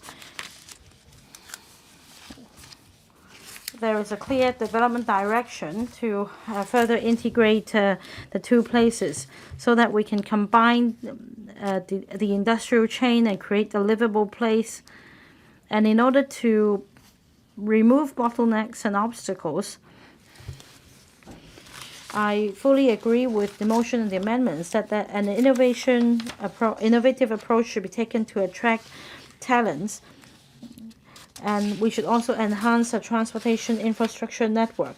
In terms of transportation, we can join hands with the Shenzhen government in exploring the alignments and stops for the Shenzhen-Hong Kong West Express Rail and the possibility of having co-location arrangements at the BCPs so that we can have joint clearance. And for the connectivity to the Hachun BCP, Hachun NDAs and the BCP, we can give play to the existing advantages and that the NT-North can become another core business district. Leveraging on the expansion project in Shanghai, we can further promote the development of a high-end cooperation of the financial sector, logistics, and modern services industries. We also have the Hong Kong Shenzhen Innovation Technology Park in the Loop area and the Shenzhen-Hong Kong IT Cooperation Zone, and we can connect those with the supply and retail chain in Hong Kong so that we can have a synergistic development. In Futian, there is a financial center in Luohu Hongling. There is also the innovative fintech zone and another internet development cluster in Shenzhen. We can combine forces and groom talents together so as to attract more high-end enterprises to come and create more high-paying jobs for the 2 places. There are still obstacles to resolve to have seamless cooperation. We have, on the one hand, one international financial center and the other one international I&T center. If we expedite cooperation between the 2 places, we can be further integrated into the Greater Bay Area. We can also create the twin engine for the Greater Bay Area and play an important role in our country's development. I so submit. Mr. Chen Puilan. Madam Deputy, last year the government proposed the Northern Metropolis, and the BCP's economic belt lies in the Northern Metropolis. But since the Northern Metropolis would take a long time to realize, despite the government's promise to speed up the process, it will still take 10 years. And as such, the Shenzhen-Hong Kong BCP's economic belt plays an important role, and it could drive the development of the Northern Metropolis and facilitate the flow of people and goods. The BCP's economic belt would aid the transition from a transport hub to economic hub, and this represents opportunities for Hong Kong. All along, Hong Kong has lagged far behind in BCP's development, and there is lack of clear positioning. There are 7 land BCPs between Shenzhen and Hong Kong.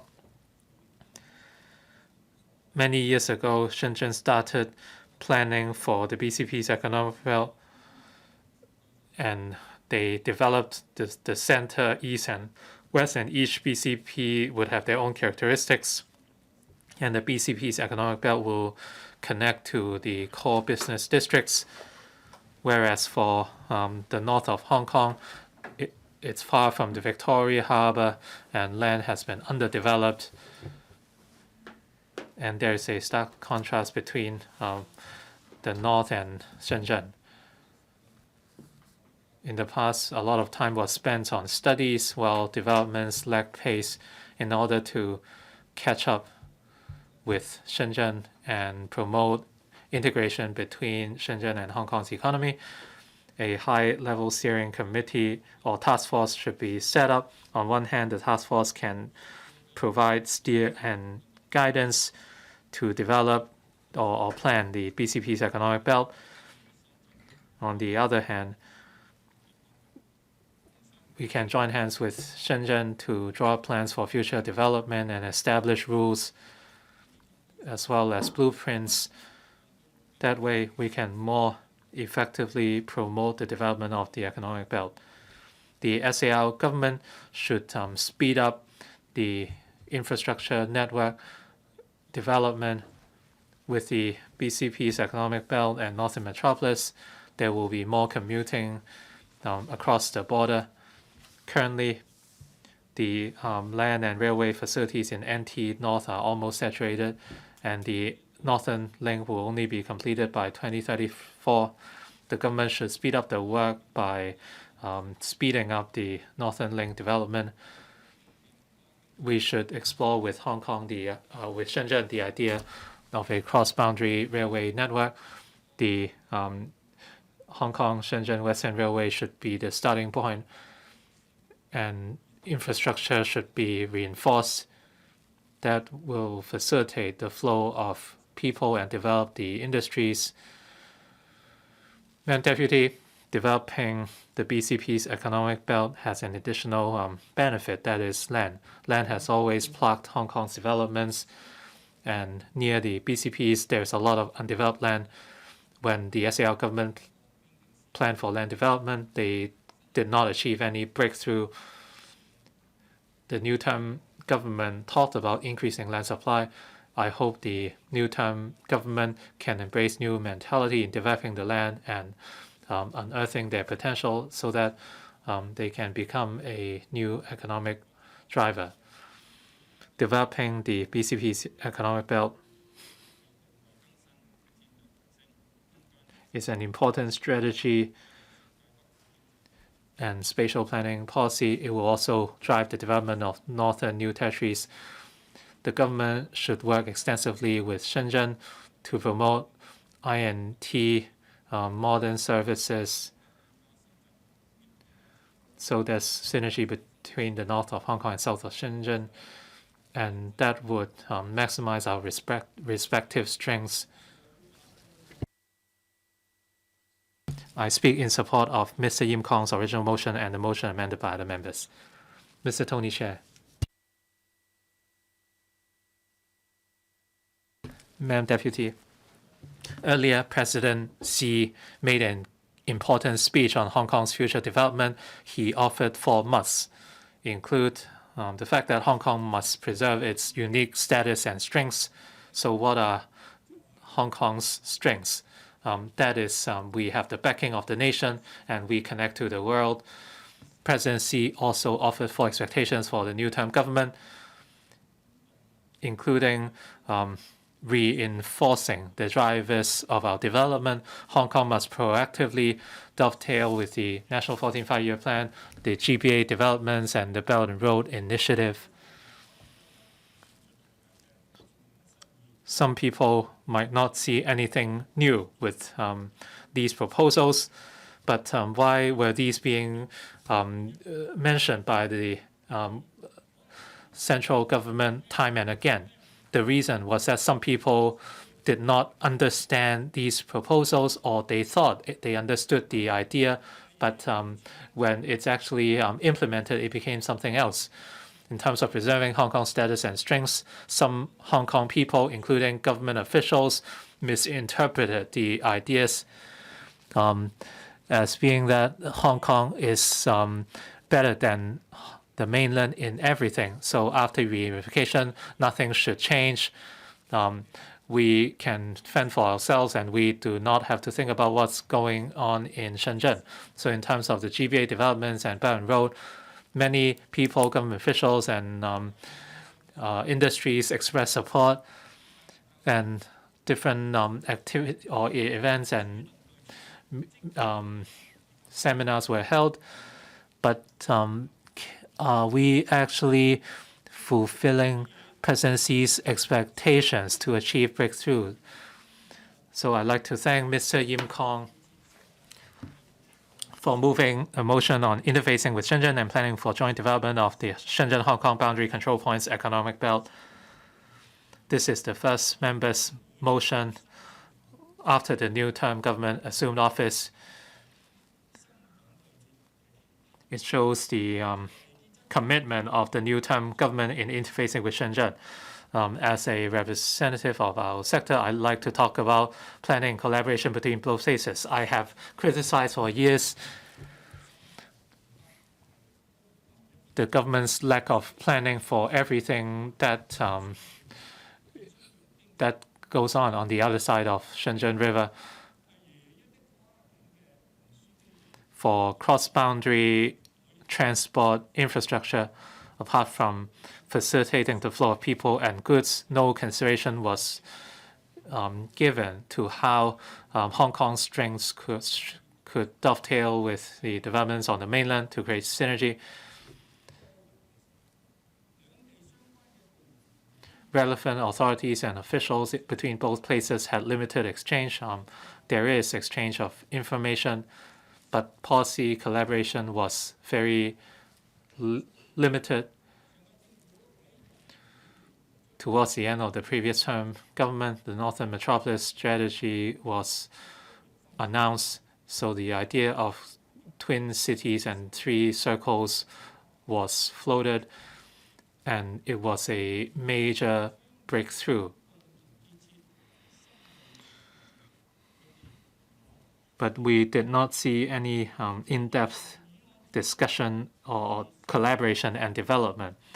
The motion pointed out the need for an innovative system in terms of transport policies, etc. That is how we can achieve President Xi's expectation of connecting to the world with mainland as our backing. That way we can untap the enormous creativity and potential of Hong Kong. I speak in support of the original motion. Dr. Junius Ho. Madam Deputy, I totally support the motion moved by Mr. Yim Kong and the amendments moved by Ms. Chen Yuet-ming and Mr. Frankie YICK.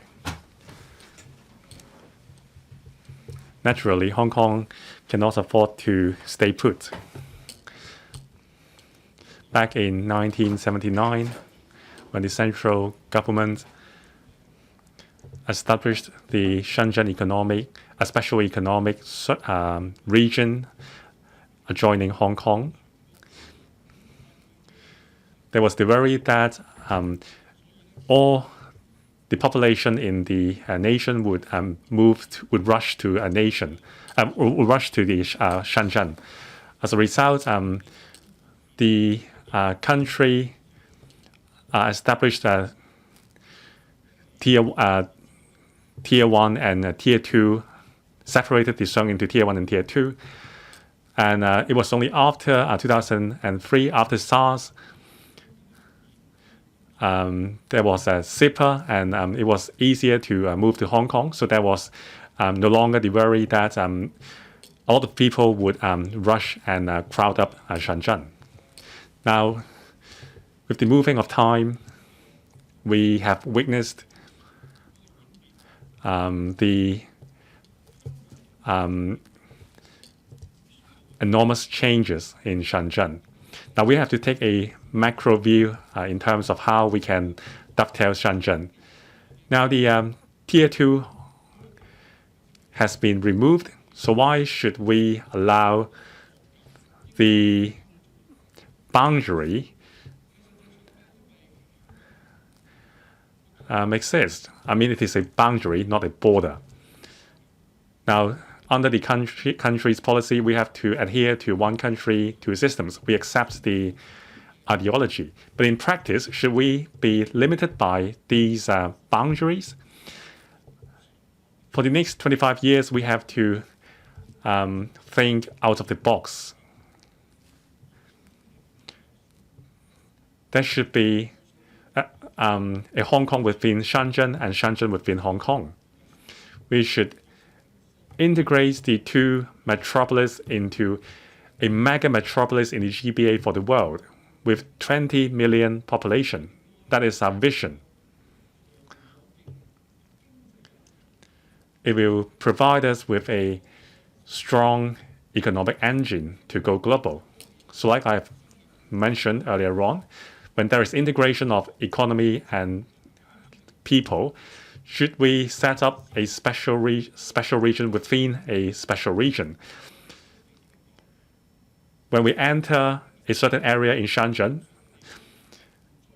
we don't need to go through immigration in Hong Kong. When Shenzhen people enter a certain area in Hong Kong, they don't need to go through immigration as well. It will promote free travel and free flow of people between the two places.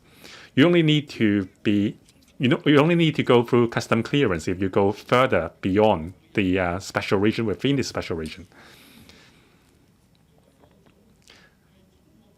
That is a very forward-looking arrangement. We have seen the removal of the Tier 2 area in Shenzhen. So if we can have this special region within a special region, our future will be even brighter. Well, you may think that there may be a lot of complicated issues to overcome. Well, let me tell you, when the NPC established the BCP border area, BCP area on the Hong Kong side, that is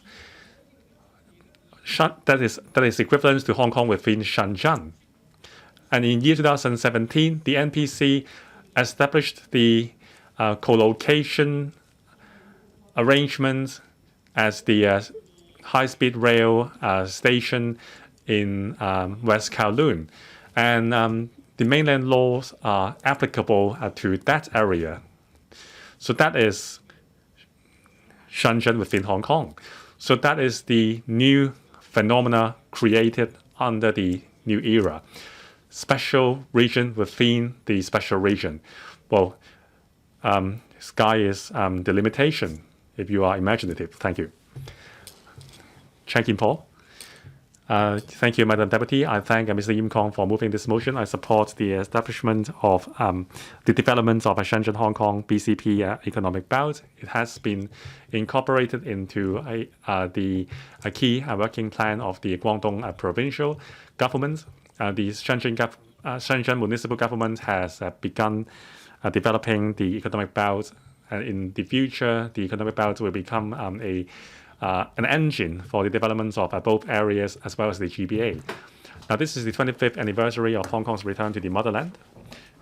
Previously, in the past 25 years, the frontier areas have not been developed on the Hong Kong side. We have wasted a lot of time, but Shenzhen has seized the opportunity and fully developed their side of the frontier area. And the infrastructure has been laid. Now, the integration between Shenzhen and Hong Kong and GBA cannot wait. So I urge the government to expeditiously negotiate with the Shenzhen government to develop the BCP economic belt, and so that we can also dovetail North and new territories, North developments with Shenzhen. There are lots to do. For example, the arrangement model for different areas, and also there should be a coordinating mechanism to sync the developments between the two places. In the early years after the reunification, officials in Hong Kong were reluctant to work with the Shenzhen government. That's why the BCP were not developed. Today, we have to merge with the national developments. I think the officials are aware of this, and they are adopting a new mindset to work with the Shenzhen municipal government. I believe that the BCP economic belt will be a prime opportunity for collaboration with the GBA cities. Now, we are promoting I&T industry as well as the reindustrialization in Hong Kong. We need a lot of talents and technologies, technical imports, as well as investments. And also, we want to help mainland enterprises to go global and draw in foreign investments into the mainland. To fortify our position as an international financial center, we have to facilitate the establishment and listing of major corporations overseas. Under the one country, two systems principle, we have to maintain our unique strengths so that we can continue to shine. An irreplaceable strength of ours is that we are one of the most internationalized and modernized metropolis in Asia. We have to safeguard and maintain our international status and strive for and continue to attract investments and talents. Only then can we succeed. Thank you. Mr. Bill Tang. Madam Deputy, I thank Mr. Yim Kong for moving this motion on developing Shenzhen-Hong Kong BCP economic belt. Now, there are 7 BCPs. Can we be more imaginative and add a helicopter BCP or a BCP for cyclists? Can we have a BCP for boats? I'm throwing these ideas because I want our BCPs and model to be more diversified and more closely linked with Shenzhen. We can go to Shenzhen for work, for living, for sports, and for fun. And economic belt can be more than economic belt. Well, I'm not an expert in the field of business and commerce, so I will talk about the living circle. Dr. Junius Ho mentioned about a city within a city and special region within a special region. I believe that members over there, including Dr. Wendy Hong, always talk about this concept. So this concept of a living circle, say in the past 2 years, the boundary was closed. Before that, a lot of middle-aged or old-age people went to Shenzhen for dental services. Well, taking the idea of a city within a city and this special economic belt for a certain area, I mean, social service units and dental service units, I mean,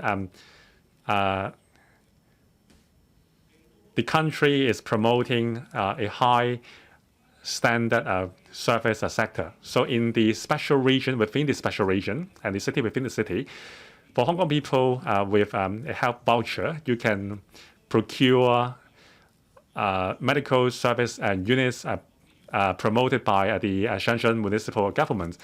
Well, you may remember the famous advertisements of the dental services in Shenzhen. Well, we both are prime metropolis, so we should promote interaction between the high quality services of the two places, and we should, in order to offer people more choices, we need to be innovative.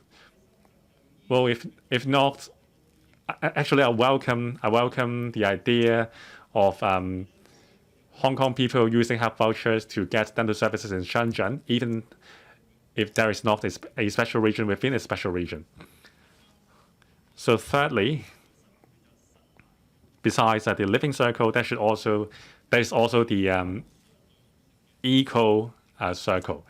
Now, I'm very familiar with Tongping Shao. I have been an island district councillor for 12 years. I'm very concerned about rural areas with no electricity supply and with no transport network. For residents on Tongping Shao back in the 1980s, there were a lot of British colonial army guarding illegal immigrants.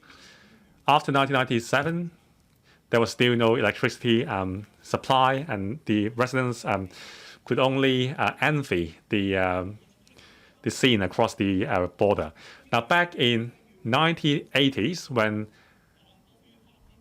Shenzhen was becoming more modernized and clean, as of today, there is only one solar-powered lamppost in Tongping Shao. Well, we always think Hong Kong is very modern. Well, in Tongping Shao, there is no electricity, water supply, network. Well, now we can have water supply from Xiamen to Jinmen. Now, can we co-develop an eco circle between Shenzhen and Dongpingzhou, and then we can have a multiplying effect. I see the Secretary for Development here. This place, the rural areas in Hong Kong without roads, electricity, and water supply, we have to solve it. Well, same for Potoi Island, but Dongpingzhou is near Shenzhen, so I hope you can heed my calls and enhance the collaboration between the two places. Thank you. Mr. Rokshen.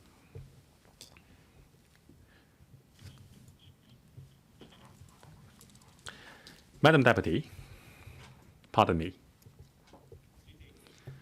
Madam Deputy, Hong Kong is at the critical moment in the transition from governance to prosperity. Developing Shenzhen-Hong Kong BCP economic belt is urgent. In the past, the HKSAR government has attached insufficient importance to the development of new territories north.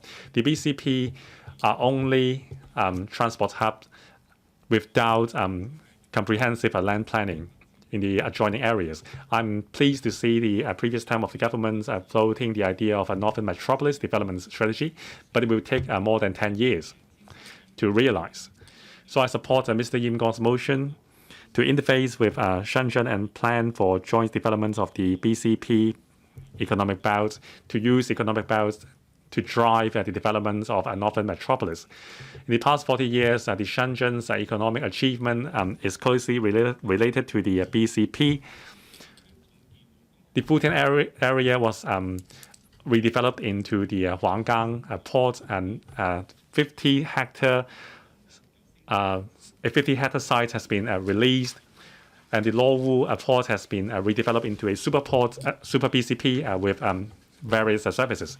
Shenzhen has taken the first step, and we cannot afford to lag behind. We have to take action and align comprehensively with Shenzhen to develop BCP economic belt. There are 5 points I would like to raise. First, in terms of the planning of new territories north, under the 14th Five-Year Plan, Hong Kong has been positioned as the international INT center. During his visits to Hong Kong, President Xi has visited the Hong Kong Science and Technology Park.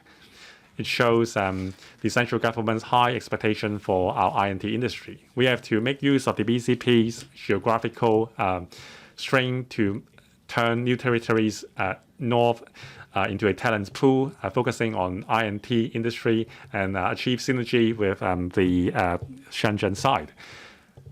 And concerning the BCP positioning, we have to make sure that there's planning for new towns. And also, we have a lot of in Hong Kong, we have 5 universities which are amongst the top 100 universities in the world. We have to work with Shenzhen to enhance the commercialization of R&D products and enhance exchange between students. Now, the qualification, mutual recognition between the two places are limited to very few qualifications.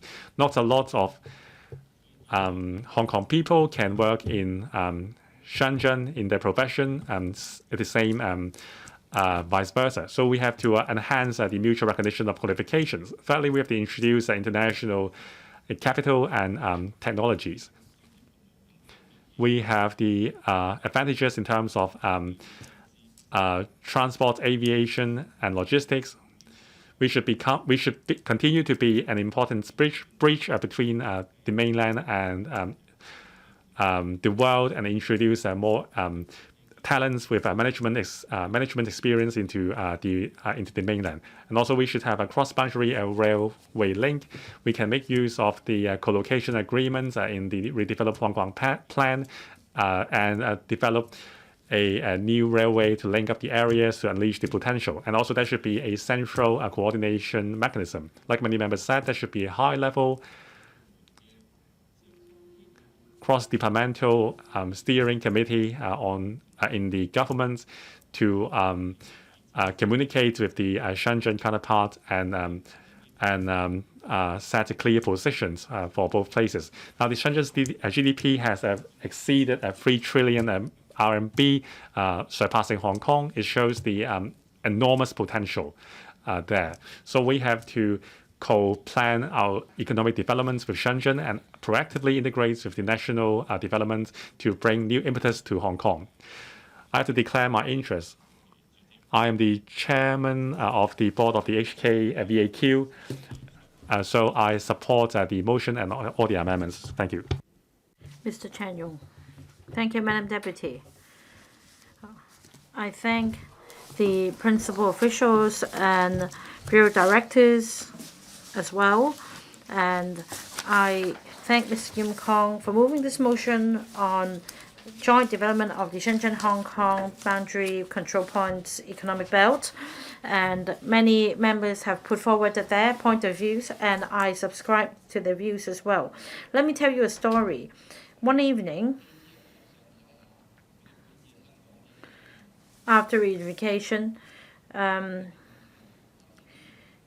well, it was at night, and the governor wanted to see how the BCP areas were doing, and that he said, well, look at the other side, it's so brightly lit and it's so prosperous. And the subordinate had to tell him that, in fact, the other side that was brightly lit was Shenzhen. Well, many people would believe that this picture represents Central in Hong Kong, but in fact, this is Shenzhen. So if you travel by car, when you go about the BCP frontier areas, you will see this prosperous picture in Shenzhen. We must continue to move forward or we'll be lagging behind. Well, I have been engaged in the district work in the new territories, and back in the early 2000s, the other government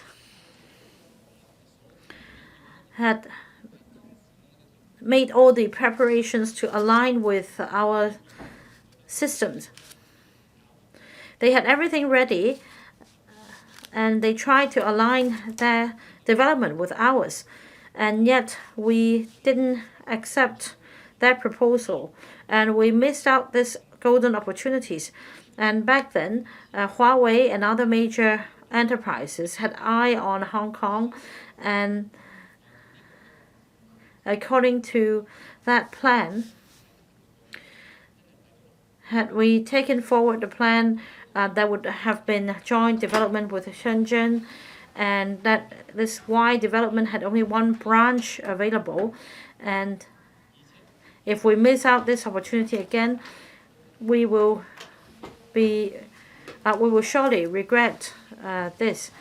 And when we need to expedite development, because the sooner we complete construction, the lower the construction cost.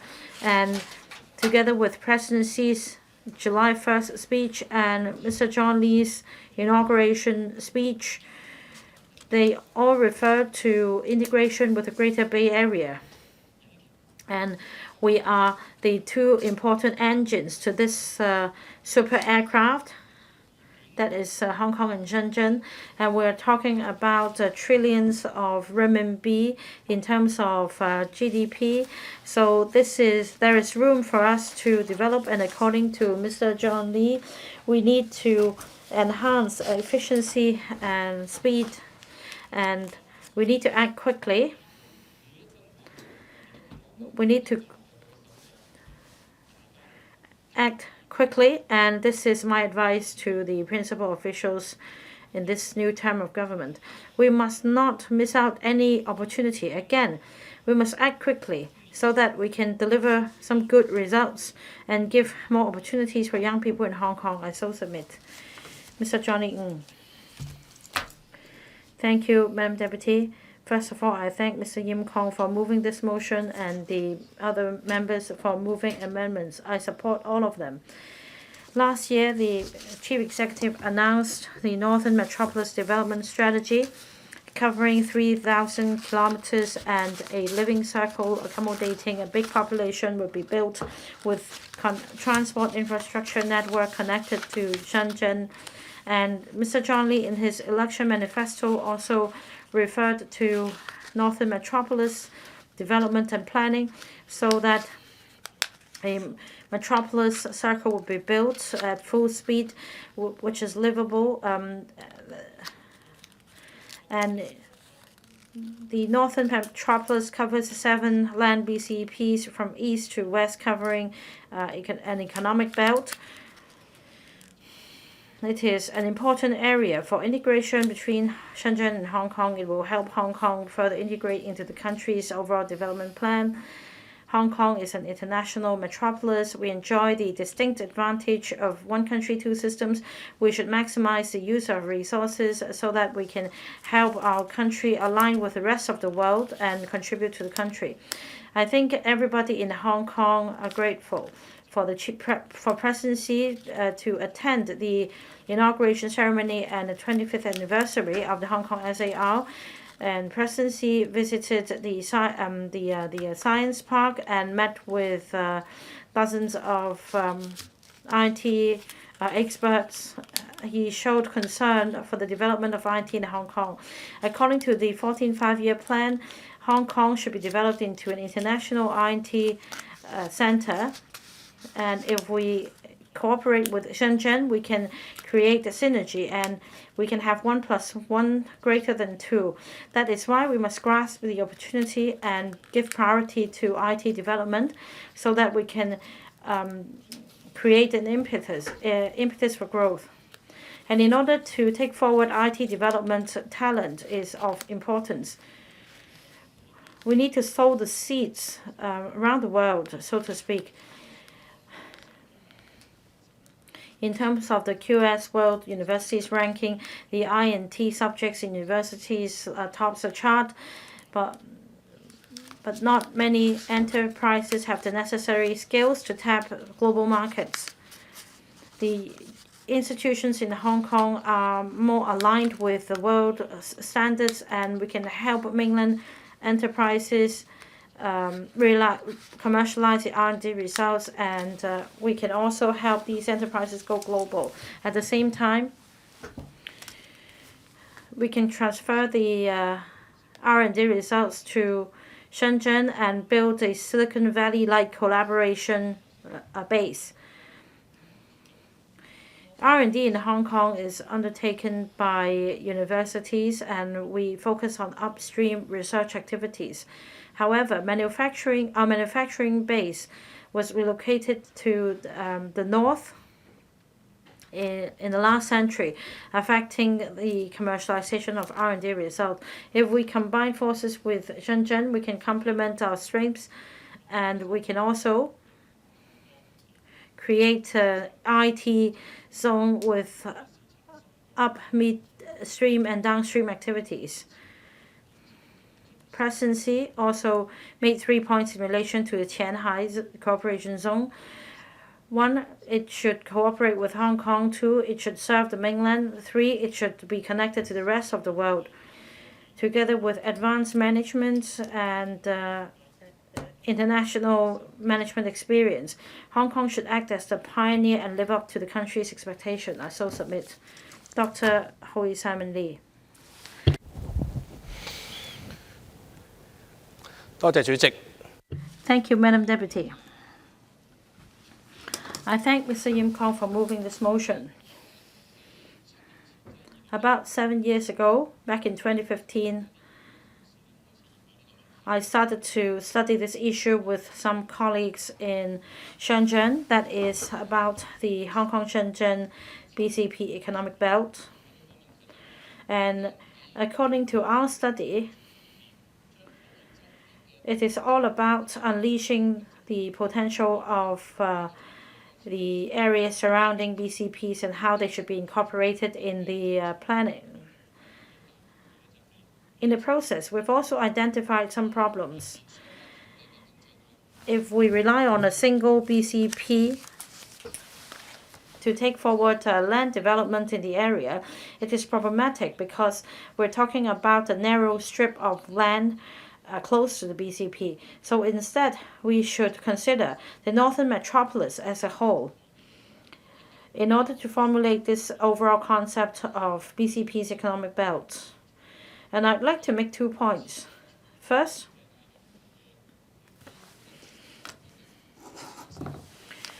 there are 4 districts in Shenzhen that connects with us: Futian, Nanshan, Yantian, and Luohu. And the focus should be on Yantian and Luohu because Luohu port could be reprovisioned for land to be vacated and make available. As for Yantian, it's one of the earliest areas of development in Shenzhen and now is undergoing large-scale redevelopment. Again, sufficient land will be made available to promote this round of economic development. So we should have our eyes on Futian and Yantian and Luohu because there are more opportunities there. Second point, in terms of this economic belt, is not just about joint development. Under one country, two systems,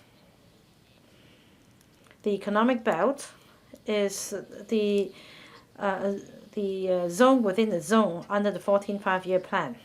And also, there should be a common system set up under one country, two systems principle. I'm not talking about changes to the systems on either side, but we need to go through a selective process in terms of professional qualifications recognition and other matters. Perhaps we can identify the merits in each of the two systems and then copy them. Let me give you one example. Dr. Lo Chong-mao is the Secretary for Health in the new term of government. We all know that the Hong Kong U Shenzhen Hospital is an immense success.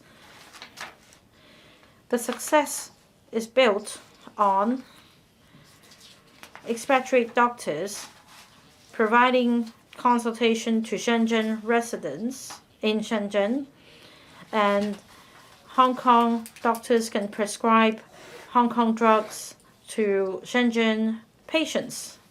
So this is a breakthrough. In Shenzhen, they are no longer required to only prescribe drugs on the Shenzhen list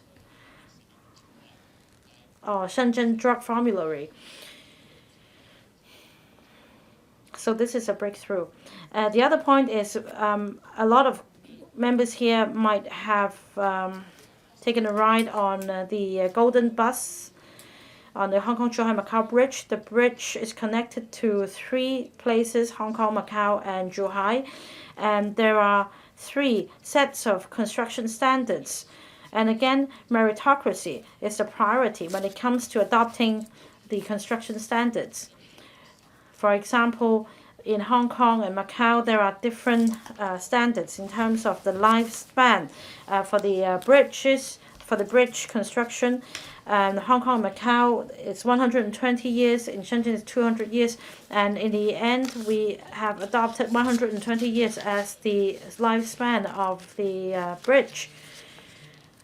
So the economic belt is an important zone within a zone. And in order to achieve success, we need to pick the best, so to speak, so as to create economic success.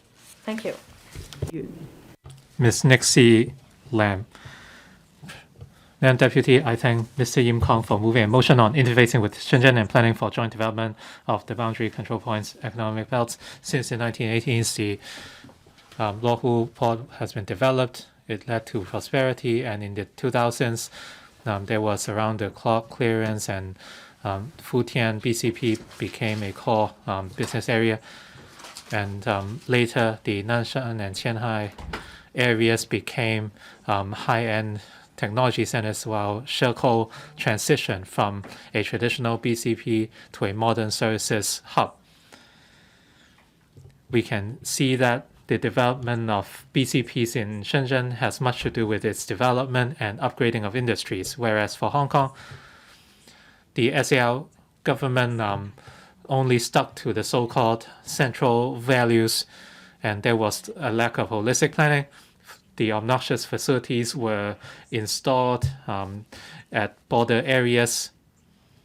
Compared with Shenzhen, there was a stark contrast, as many other members pointed out. The government focused on the functions of the BCPs, and there was no consideration on untapping their potential.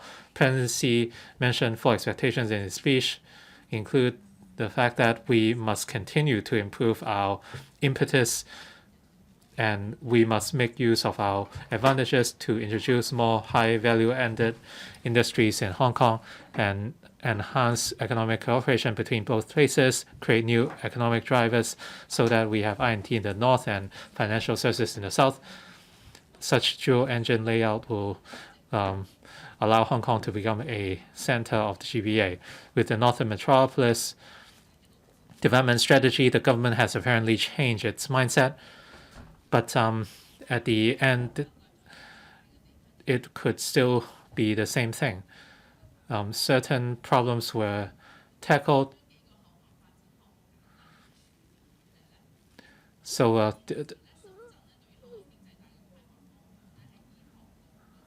Shenzhen relies on land BCPs and connectivity with surrounding places, and there's soft connectivity as well. And that is how they, by promoting collaboration between 2 places, we can foster the development of different zones, including the core areas. We must learn from the experience of Shenzhen and plan ahead. We can then extend or expand the developments from the BCPs. In terms of soft connectivity, there's something we can learn from Shenzhen as well. The Shenzhen municipal government set up a BCP office to manage and provide oversight on the daily operation of BCPs for Hong Kong. Even though the functions of BCPs are vested in different departments, there's no central coordination. The SAR government should establish interdepartmental mechanisms to coordinate the functions of different BCPs and connect with Shenzhen.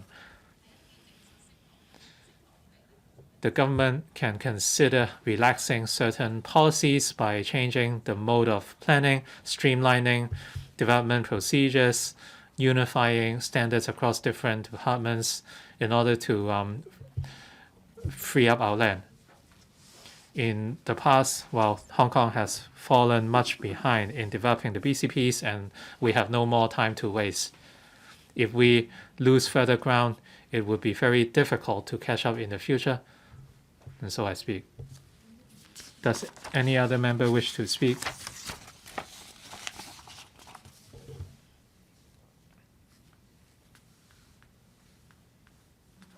Mr. Yim Kong, you may now speak on the amendments.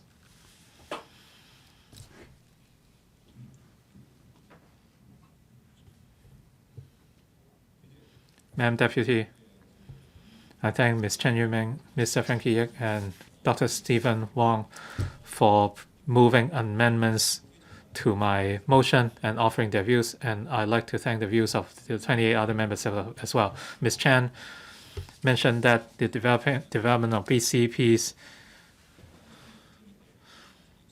is strategically important to Hong Kong, Shenzhen, and Guangdong province, and the central government is asked to set up a high-level task force to take care of the planning and joint development of both places, and these are in line with my proposal. She also pointed out that in the past there were certain hindrances in developing the BCPs, and she suggested eliminating such restrictions or negative factors, and it was proposed that clearance procedures be streamlined.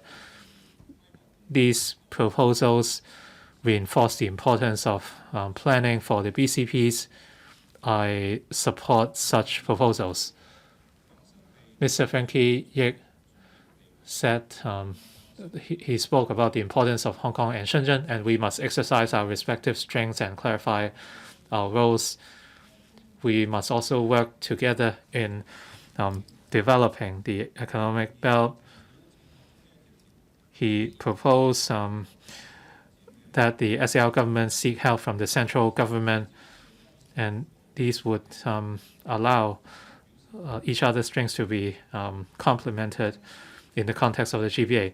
Dr. Stephen Wong said the BCP's economic belt is strategically important in going global through cooperation in talent acquisition, tax, regulations can be improved, and business could be facilitated. And the supply chains and design branding can be globalized. He proposed reinforcing the transport infrastructure connectivity, connecting to the Victoria metropolis and Northern metropolis, and these reinforce my motion, and I agree with them. Many members talked about transport infrastructure, smart clearance services, and how they are important. Many members talked about Hong Kong's strengths, where we enjoy backing from the country, and we must untap the different uses of the BCP sites. Many members talked about the need to co-manage and cooperate with Shenzhen in the economic belt. These ideas supplemented my original motion in terms of, well, they offer different ways to enhance cooperation between Hong Kong and Shenzhen, and I find these proposals meaningful and they align with my thinking. The future development of the BCP's economic belt can take a leaf out of the Qianhai developments and foster the alignment of rules and mechanisms between Hong Kong and Guangdong. The development of the economic belt can allow Hong Kong to contribute to the Bay Area and national developments, and we can proactively align with the national development strategy. Hopefully the SAR government will place an emphasis on that, and I hope members will support my motion. Thank you. 經濟及內地 Under Secretary for Constitutional and Mainland Affairs. Madam Deputy, first of all, I once again thank Mr. Yim Kong for moving the motion and the three members who moved amendments and the valuable views put forward by the 28 other members. Now, I will first address the overall collaboration between Hong Kong and Shenzhen, and the secretaries for different bureaus will talk about different aspects of collaboration concerning the Northern Metropolis and the BCP economic belt. Since the inauguration of the new government, it has been enhancing collaboration with the Shenzhen municipal and the Guangdong provincial governments. The chief executive has proactively reached out to the leaders of Shenzhen. The two governments pledged to co-develop the development, Bay Area, and also it is agreed that Hong Kong should co-plan with Shenzhen to elevate our collaboration and for Hong Kong to better integrate into the national development. Hong Kong and Shenzhen share distinctive strengths. All along, there has been close and mutually beneficial cooperation between the two places. Hong Kong has top universities and basic R&D capacity with vast international links, while Shenzhen has successfully commercialized different R&D results. After the commercialization of these results, Hong Kong, as the prime platform for corporate financing and as an international financial center, we can help bring in foreign investors and help mainland enterprises to go global. There is no lack of such successful examples in the partnership between Hong Kong and Shenzhen. It highlights that through complementary strengths that we can leverage our advantage to meet the country's needs. Now, Concerning the Northern Metropolis development, the SAR government is developing the new territories north into a place suitable for living, working, and traveling, with INT as the main engine. Later on, the Secretary for Development will talk about how the planning and development of the Northern Metropolis and the BCP areas will help Hong Kong integrate into the national development. Currently, different bureaus and departments are following up on the proposals concerning land development, transport infrastructure, and conservation of environment under the Northern Metropolis Development Strategy. In terms of INT, Hong Kong and Shenzhen have brought the best out of each other, and both governments are co-developing the Shenzhen-Hong Kong INT cooperation zone under the one area, two parks principle. Policies have been put forward to facilitate the movement of talents and scientific research resources. Through the strategy, the SAR government will develop the Lok Ma Chau and Santin area into the Santin Technopole. Together with the Shenzhen INT Park, there will be a 440 hectare large cooperation area. Now, later on, the Secretary for Security will talk about how we can enhance the BCP's custom clearance facility capacity, and also travelers facilitation measures. And the ST and the Secretary for Transport and Logistics will talk about how we will co-develop the GBA on the rail. These will bring huge benefits for the movement of talents and resources in the area. Under the 14th Five-Year Plan, there is the dual circulation economic development strategy, and Hong Kong will actively become a participator of the domestic circulation, and also a facilitator for the international circulation. We will follow what President Xi said on the 1st of July to make use of our inherent strength to continue to connect with the international world and with the mainland. And also, we will help mainland enterprises to explore overseas markets through GBA cities, which will become the springboard. We can help Hong Kong enterprises to explore, to tap into the domestic market, and also we can introduce global products and services to satisfy the vast needs of the domestic market, and also creating more opportunities for the trading, manufacturing, and professional services industry in Hong Kong. Hong Kong enjoys the support of the country, and we are in connection with the world, and GBA development is a historical opportunities for us. Hong Kong will continue to make use of our institutional strength, and also our rule-based, market-driven, and international business environments to work with Shenzhen to contribute to the national development. Now, I also submit later on, other colleagues will talk about different policy areas. Secretary for Development. Madam Deputy, first of all, I thank the invaluable views put forward by members in the debate, and in the following, I'm going to give my succinct response to views on land development. After publishing the Northern Metropolis Development Strategy in October last year, we have been working full steam. Many members just now showed concern in relation to the Northern Metropolis and the BCP's economic belt, and that it would take a long time to build the metropolis and the area. The Northern Metropolis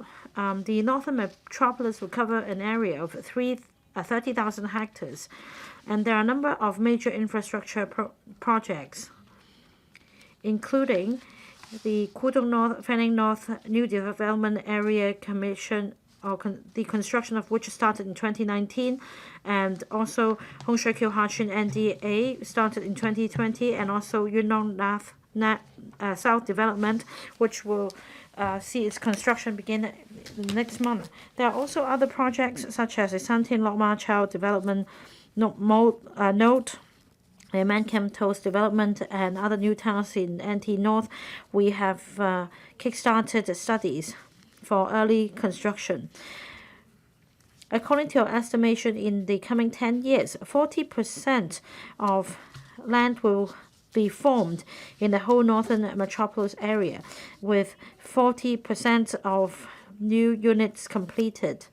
In other words, we're not just talking about the development of the northern metropolis. Is not only in the pipeline or in the drawing board. It's actually underway. Construction is in progress, and we will continue to expand this project.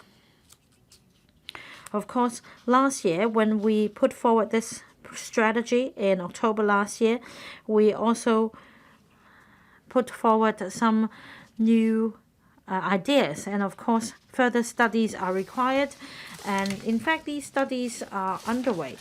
We are striving for these new areas to be formulated between the second half of next year to 2024, including the planning studies and engineering studies. For example, members are concerned about Shenzhen Technopole. For the construction works in the first phase, we'll strive to begin construction in the first half of 2024. Members have also spoken on industrial development. This is covered by different policy bureaus, such as the ITI Bureau and the Bureau for Sports, Culture and Tourism, so on and so forth. The task for the Development Bureau is to liaise with different sectors and understand their needs so that we can put forward a development timetable as quickly as possible, so that with this specific information, other policy bureaus can start their planning as quickly as possible, including attracting capital. In other words, when it comes to land planning and planning for industrial development, we do bear in mind that these two should go hand in hand. Now, for example, the Shenzhen Technopole will focus on innovation technology development. As for Hongshui-Q, Haxun, NDAs, this will become the center for Modern Services Center in the NT North. And as for the NT North New Town,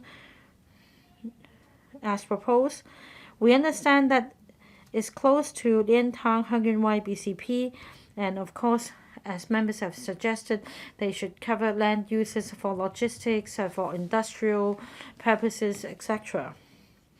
Now, some members also refer to obnoxious facilities such as the landfill, waste management, and columbarium facilities.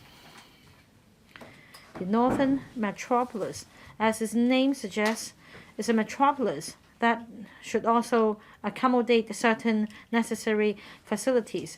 I think we should stand further and stand higher, so to speak. And by that, I don't think it means we should turn away all these obnoxious facilities, but rather we should take a professional perspective and properly plan and incorporate these facilities into the northern metropolis.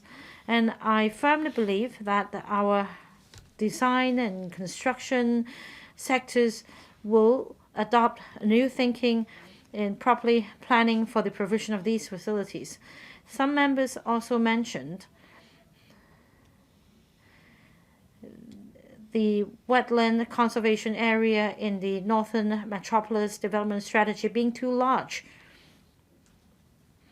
Of course, development is not the only thing we should aim at. We should also have conservation. As for how big the size of a wetland conservation area should be, very soon we will work with other bureaus to finalize the exact location and the coverage of the conservation area. And in any case, as long as we're able to plan properly, we can also allow residents in Hong Kong and in Shenzhen to better appreciate this wetland, and this will also bring distinct characteristics to the northern metropolis. The Shenzhen-Hong Kong BCP's economic belt involves a lot of different policy areas. We need to have vision and concerted efforts. The Development Bureau will fully consider the views of different sectors of the community in putting forward a mechanism. We also adopt new thinking. Whilst focusing on the land use, we also allow for flexibility so that the northern metropolis will continue to catch up with the times and the needs. I so submit. Secretary for Security. Madam Deputy, I thank Mr. Yim for proposing his motion and the amendments from 3 other members, as well as the views of other members during the debate.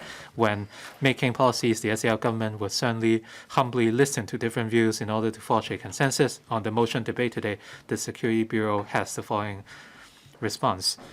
The outline development plan for the Guangdong, Hong Kong, Macau, Greater Bay Area promulgated by the central government stipulates that one of the 7 main development areas in the GBA is to enhance the connectivity between cities in the area to facilitate the efficient movement of goods and people.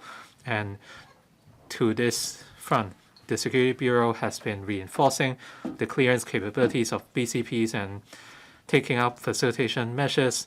By working with relevant mainland authorities, we are tackling the clearance needs of people between Guangdong and Hong Kong, as well as the exchange of goods.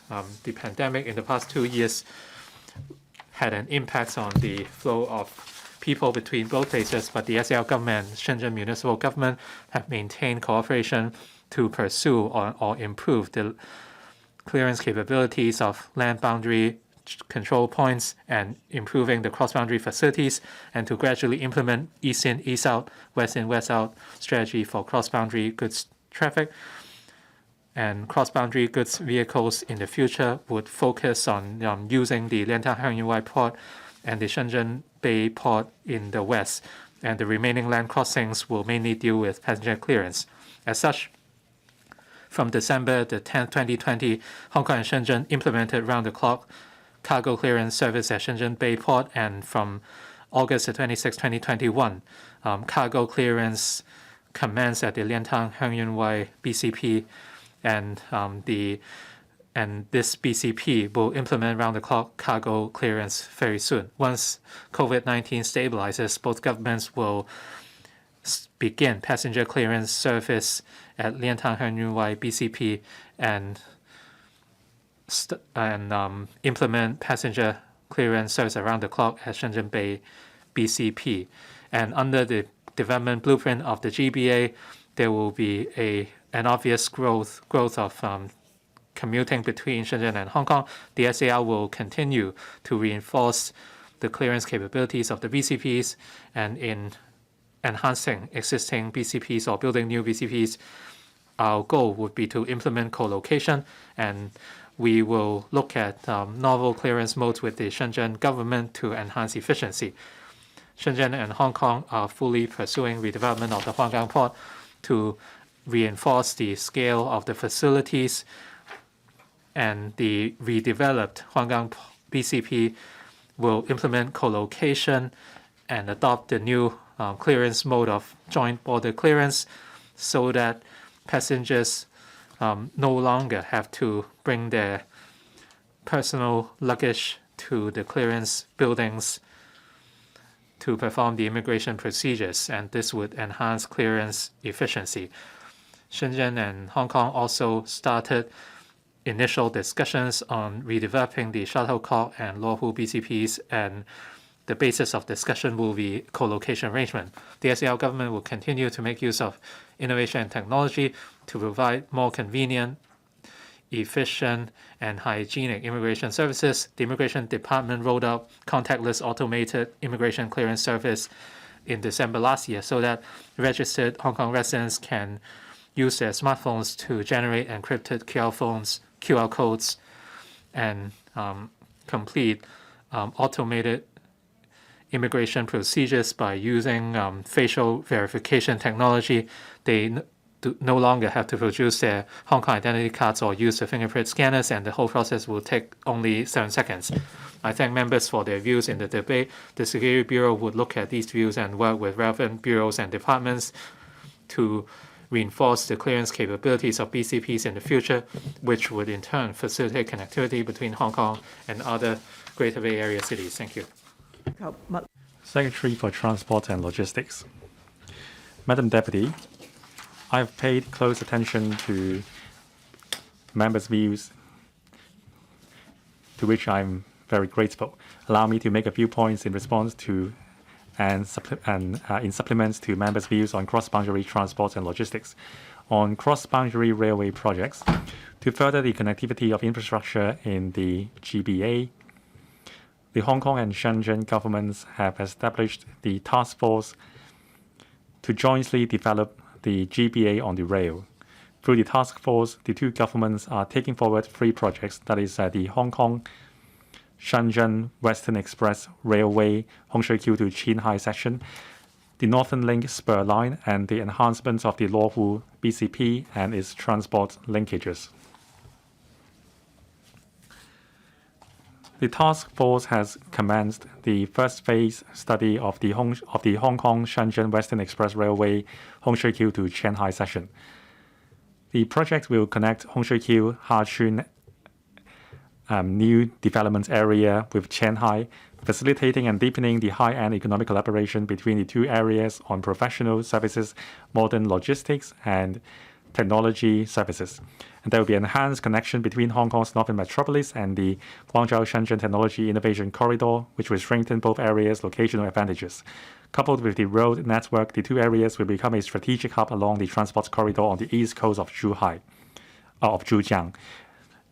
We will complete the first phase study by the end of this year, and then we will commence the second phase study, including feasibility, alignment, supporting packages, and financial and legal arrangements. And also, the government is actively considering to route the Northern Link Spur Line along Shantin and Lok Ma Chau, and connect the new Huanggang port in Shenzhen with the area, so that INT talents on both sides will be provided with a better connectivity. And also concerning the enhancement of the Lo Wu BCP and the transport network, we will continue to enhance it to meet the needs of both sides. Besides the 3 cross-boundary railway projects, the TLB has also been taking forward the to take forward the preliminary plans of local railway projects proposed under the Northern Metropolis Development Strategy, including the Northern Link's eastward extension and the transport system connection connecting Jinbeizhou to Pai Nai. Now, we are conducting the strategic studies on railways and major roads beyond 2030 to study the layout of railways and major road infrastructure in the territory, with a view to ensuring adequate or even extra transport capacity for our long-term development needs under the Northern Metropolis Development Strategy. Concerning the Northern Link, which is close to the heart of members, currently we are undertaking the detailed planning and design. The railway plan of the Kutong Station under Phase 1 of the Northern Link has been gazetted this April.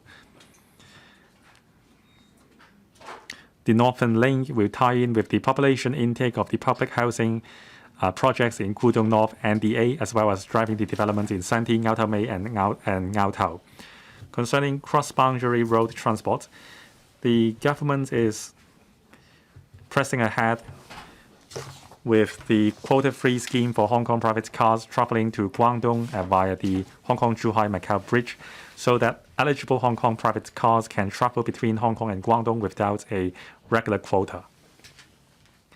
This will facilitate Hong Kong residents to drive to the Guangdong province for business, visiting families, or sightseeing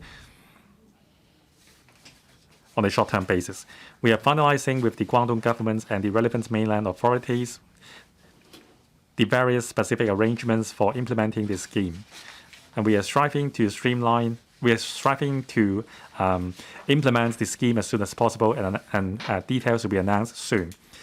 Drawing on the experience of the scheme's implementation as the Hong Kong-Zhuhai-Macau Bridge, we will actively study the application of the scheme as a road crossing between Hong Kong and Shenzhen so that Hong Kong private cars can travel to eastern and western Guangdong without a quota.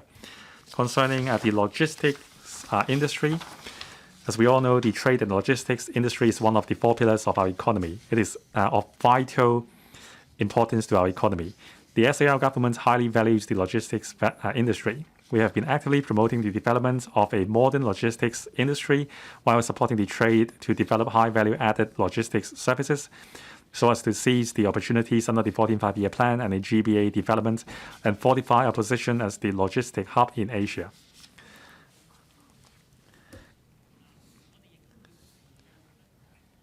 And also, we will actively identify suitable sites to support the development of modern logistics. Madam Deputy, I thank various members for their invaluable views concerning the motion. The TLB will study closely suggestions made by members today and continue to enhance the cross-boundary transport infrastructure and services, and further enhance the transport connectivity between Hong Kong and Shenzhen. And also, we will continue to support the development of the logistics industry, developing as complementary streams between the 2 places and the BCP economic belt. Thank you. I now call upon Ms. Chen Yuet-ming to move an amendment. Madam Deputy, I move my amendment. I propose a question to you, that is, that Ms. Chen Yuet-ming's amendment be passed. I now put the question to you as stated. Will those in favor please raise their hands? Those against, please raise your hands. I think the question is agreed by a majority of each of the 2 groups of members present, that is, those returned by the EC, those returned by FCs and GCs. I declare the amendment passed.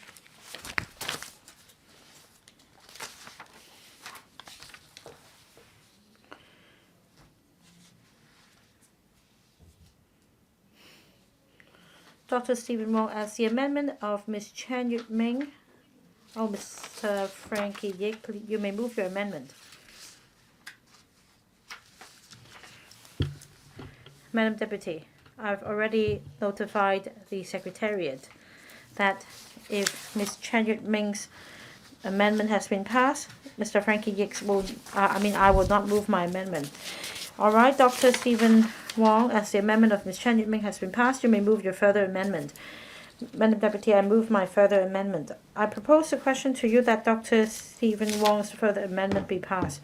I now put the question to you as stated. Will those in favor please raise their hands? Those against, please raise your hands. I think the question is agreed by a majority of each of the 2 groups of members present, that is, those returned by the EC and those returned by FCs and GCs. I declare the amendment passed.